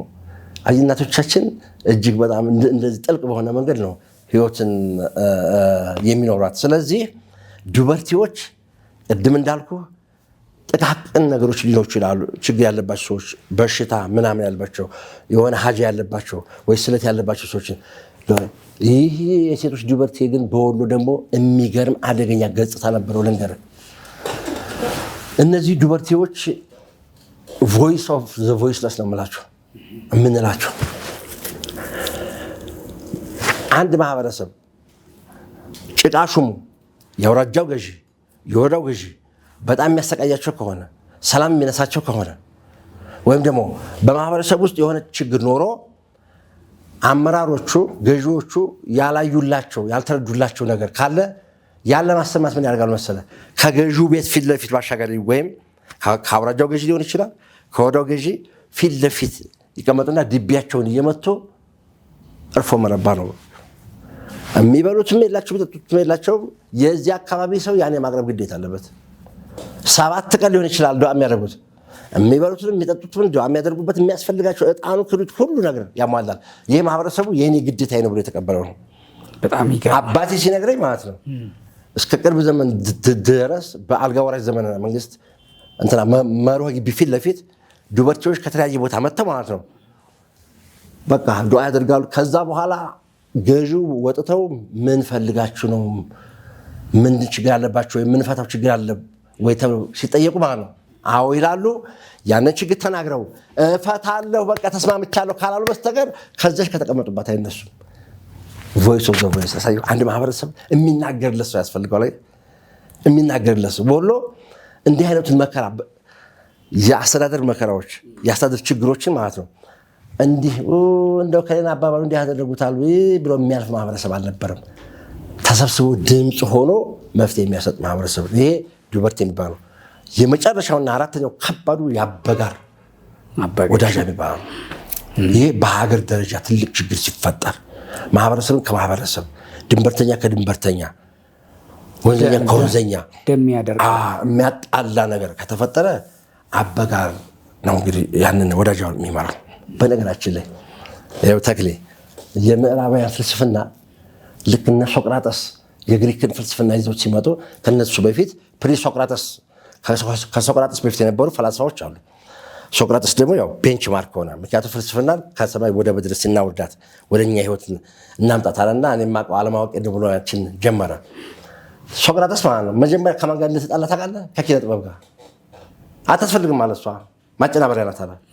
እነዚህ በተለይ ፖኤት የሚባሉት ባለቅኔ የሚባሉት አያስፈልጉንም ማለት ምክንያቱም ቁጭ ብለው ከየት አመጣችሁት ይህን ጽሁፍ ስትላቸው እከሌ የሚባለው አማልክት ታቀበለኝ ነው የሚሉት። በቃ ልክ አንዳንዱ ገጣሚ የሆነ የበላይቴ ላይ መጥቶ ሰፈረብኝ እንደሚለው ይሄ ማጭበርበሪያ ነው አለ። አንኤግዛማይንድ ላይፍ ኢዝ ኖት ወርዝ ሊቪንግ አለ። በቃ ያልተፈተሸ ህይወት በቃ እንደተኖረ አይቆጠርም። ስለዚህ እያንዳንዷ የምታመጣት ሀሳብ መመዘን አለባት እንጂ ቃላትን በማሽሞሞና በመኳኳል የሰውን ልብ በመስረቅ እውነትን ማጠመም አይቻልም አለና ኪነ ጥበብን ውድቅ አደረጋት። ፕሌቶ እንግዲህ ተማሪ እኮ ነው፣ ደቀ መዝሙር እኮ ነው። ፕሌቶ ኃይለኛ ገጣሚ እኮ ነው። ከዳኩስም ኪነ ጥበብን ከዛ በኋላ ነው እንግዲህ አርስቶትል ነው ትንሽ ለማመጣጠን ያ ችግር ምን አመጣ መሰለው? ወደ ኢንዱስትሪው አብዮት ስትመጣ ዲፓርትመንታላይዜሽን የሚባል ነገር መጣና ኬሚስትሪ ይዛ፣ ባዮሎጂ ይዛ፣ ጂኦግራፊ ይዛ፣ ሂስትሪ ይዛ ሲሆን ሁሉም ጎራ ይዘው ተፈራሩ። እንደገና በ21ኛው ክፍለ ዘመን ነው ኢንተርዲሲፕሊነሪ የሚባል ደግሞ ነገር መጣና ይሄ ነገር ሁሉ ነገር ተለያየና ህይወትም እንደዚሁ ዲስኢንቴግሬት ስለሚሆን እነዚህ ፕሮፌሽኖች በአንድ ሆነ በሌላ መልኩ የሚገናኙበት ቀጭን ሰበዝ ስላላቸው በዚያ እንደገና ሊያያዙ ይገባል ተባለ። ነገር በይነ ዲስፕሊናሪ የሚባለው ኢንተርዲስፕሊናሪ መጣ። ወሎ ግን ይሄ ማለት ነው አደጋ መሆን ስለሚያውቅ ማለት ከመጀመሪያውኑ ኪነ ጥበብንና ፍትህን እኩል አብሮ አስኬደ ብለህ ታምነኛለህ? እንዴት ብሎ አስኬደ አትለኝም? አበጋሮች ማለት በማህበረሰብ ውስጥ የሚነሳውን ግጭት አከራክረው ማስረጃ ሰብስበው ደም የሚያደርቁ የሚያስክሱ ካሳ የሚያስክሱ ዳኞች ናቸው አለ። እኒህ አበጋሮች ማለት ነው ለምሳሌ የግድያ ኬስ ከሆነ ከሟቹ ቤት ባሻጋሪ ሆነው ድቤ እየተመታ እንግዲህ እንትን መሆኑ መጥሪያ መሆኑ የፍርድ ቤት መጥሪያ ድቤ እየተመታ 3 ቀንም 4 ቀንም ድቤ እየመቱ ጥሪ ያደርጋሉ። መንዙመኛ ናቸው። ድምፃቸው ያምራል። ንግግራቸው ልብ ይሰርቃል። ከዛ በኋላ ደግሞ ሰዎቹ ከመጡ በኋላ ሲያስታርቁ ደግሞ ዳኝነት ይሰጣሉ። አየሁ ኪነ ጥበብንና ፍትህን ከምዕራቡ የምንለይበትን እኮ ነው። መገንጠል የለም እኛ ጋር ኢንተርሚንግልድ ነው፣ የተዋሃደ ነው። ወሎ አርትንና ፍትህን እኩል አብሮ ያስኬደ ማህበረሰብ ነው። በጣም ለዛ ነው እኔ አንዳንድ ጊዜ አበጋር ላይ ኮምኖሎጂ እኮ ነው ኪነ ጥበቡንም ፍትሆኑ አብሬ ነው ማስኬድ ቢፈልገው እንጂ ጥብቅናውም ስላለ ግንጥል ጌጥ አድርጌ ይዤ መሄድ አልፈልግም ነው። በጣም ነው ማመሰግነው። የወሎ መቼም እንዲሁ ተነግሮ የሚያልቅ አይደለም። እውነት ነው። ጊዜ ቦታ የሚባል ነገር ወሎ ሰፊ ነው፣ ህዝቡም ብዙ ነው። ብዙ የተኖረ ደግሞ በብዙም የሚኖር ህይወት አለ። እንደው ግን እንዲህም አይነት አለ እንደው በጥቂቱ ለሌላው ስለሚጠቅም ባህል ሼር ስለሚደረግ ደግሞ የሰው ልጅ ሀጅ ስለሆነ ወደ የሚሄድበት እንዲህም ይኖራል። ወደ ደግሞ መጥቶም ወሎን እንዲህ መኖር ይቻላል የሚል ነው። በእኔ በኩል ላነሳቸው የፈለኳቸውን ሀሳቦች አንስቼ በእኔ ቁንጽል ጥያቄ ሳይሆን በአንተ ምሉ ማብራሪያነት ብዙ ገብቶኛል፣ ነግረኸኛል። አመሰግናለሁ። እንዲያው ግን አበጋር ነኝ ስላልከኝ እንደ አበጋር የምትለኝ ካለ ደግሞ በለኝ። አበጋር ነው አበጋር ነው። እሺ አበጋር ነው። እንግዲህ ቅድም ያልኩህ ነገር ነው። ዘወሎ ሞዴል የሚባለው ነገር ኢትዮጵያ አሁን ከገባችበት አጣብቂኝ ያወጣታል ብዬ አስባለሁ። ይሄ ወሎ እንደ ማህበረሰብ እየኖረበት ያለውን ነገር በነገራችን ላይ ስለ ወሎይነት ስነግርህ ይሄ አሁን ያወራው የወሎይነት ተጨባጭ ህይወት ፈተና አልገጠመውም እያልኩ አይደለም። ፈተናዎች አሉበት። አሁንም ግን እነዛ ፈተናዎች አሁንም በወሎይነት መንገድ እየፈታቸው ነው። ገብተዋል። የእኔ ብቻ የሚሉ ሰዎች አሉ። ኤክስትሪሚስት መሆን ጽንፈኛ መሆን እኮ ማለት ነው። በሃይማኖትም ጽንፈኛ ስትሆን፣ በፖለቲካው ጽንፈኛ ስትሆን፣ በባህልም ጽንፈኛ ስትሆን ማለት ነው። በነገር ጽንፈኝነት ማለት ነው ታውቃለህ? ከኔ ውጭ ያላችሁን እንዳላያችሁ ማለት ነው። የዘረኝነት አይደለም። ዘረኝነትን ዴፊኒሽን ሲሰጡት የራስን መውደድ አይደለም፣ ዘረኝነት የሰውን መጥላት ነው ይላሉ። ይሄ ነው። እንዲህ አይነት ነገር ግን ወሎ ማስተናገድ አትችልም። አሁን አንድ ነገር ሲነገር አንዳንዱ ሰው ማለት ነው የሆኑ ነገሮች እነሱ እንደው የወሎ ማህበረሰብ እንደው እንትን እንዳይሉት እንጂ እንደው እንዳያጋጩት እንጂ ምናምን ይላል። ትቀልዳለህ እንዴ? ይኸውልህ እኔ ጌታ ለምሳሌ አንተ ክርስቲያን ነህ አይደለ? እኔ ሙስሊም ነኝ አይደለ? አንተ እኔን ገደልከኝ አይደለ? ይኸውልህ የእኔ ያክስቴ ክርስቲያን ነው፣ እሱ ነው የሚገድልህ። አንተ ክርስቲያን ነህ፣ እኔ ሙስሊም ነኝ። ሙስሊም ነው ብለህ ገደልከኝ። አጠገቤ ግን ያክስቴ ልጅ አለ፣ ክርስቲያን ነው አለ፣ እሱ ነው አንተ ነው የሚገድልህ። ደም መመለሱ ይኸውልህ በጣም ይገርማል። በሃይማኖት እኮ አላችሁ። ወንድምነቱ ግን ማን ነው? ለእኔ እኮ ወንድምነቱ እና ወንድም ገድለህ ስትሄድ ዝም እንዲል ነው። አያዋጣም። ይሄ ወሎ ላይ ይሄ አያዋጣም። እስላሙ ማለት ነው ክርስቲያኑን ገድሎ ማለት ነው አባቱ ገድልኩ ብሎ ምናምን መሄድ አይችልም። ምክንያቱም የክርስቲያኑ የአክስቱ ልጅ ሙስሊም ወንድም አለው። የገደለበት ምክንያት ሃይማኖት ከሆነ እኮ ብለህ የሚባል ሰውነት ይቀድማል። ወሎ ላይ ማይ ብራዘር ሰውነት ይቀድማል። በዚህ ሊሞግት የሚፈልግ ሰው እሞግተዋለሁ። ለምን? ተጨባጭ ማሳያዎች ስላሉ ማለት ነው። ተጨባጭ መሬት ላይ የነኩ ለምን? በራያም በኩል ያየናቸው፣ በከሚሴም በኩል ያየናቸው እንደዚህ የሞከሩ ሰዎች ማለት ነው የገዛ ተመሳሳይ የሃይማኖት አጋሮቻቸው ወንድሜን ገለብኛ ብለው ነው ደም የተበቀሏቸው። ስለዚህ ሰውነት ነው ወሎ ላይ ቁጥር በጣም አንድ። ጥሩ መቋጫ ነው። ሰውነት ነው የሚቀድመው። ሰውነት ነው የሚቀድመው። በጣም ነው የማመሰግነው። ሸረታውም ሰውነት ነው፣ ዋጋውም ሰውነት ነው፣ መሸጫውም ሰውነት ነው፣ መግዣውም ሰውነት ነው። በጣም ነው የማመሰግነው። እኔም አመሰግናለሁ።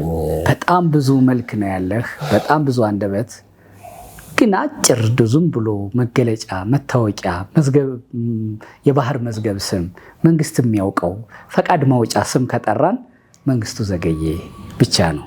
ግን አይደንቲቲ፣ ማንነት፣ እውቀት፣ ባህልህ ግን በጣም ብዙ ነው የቆየንበት።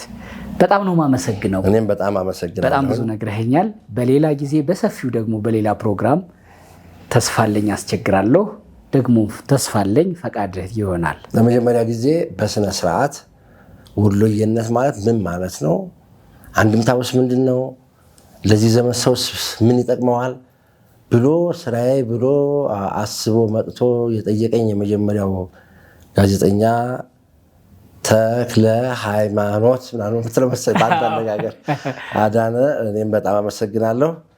ስላልተዘጋጀን ነው እንጂ ተክለ ሃይማኖት መሐመድ የሚባል ሰው አይጠፋም ነበር። እሱን ይዘን እንመጣ ነበር እኮ ሌላ ጊዜ ይዘን እንመጣለን። ሞክሼ ነው። አመሰግናለሁ። እግዚአብሔር ይስጥልኝ።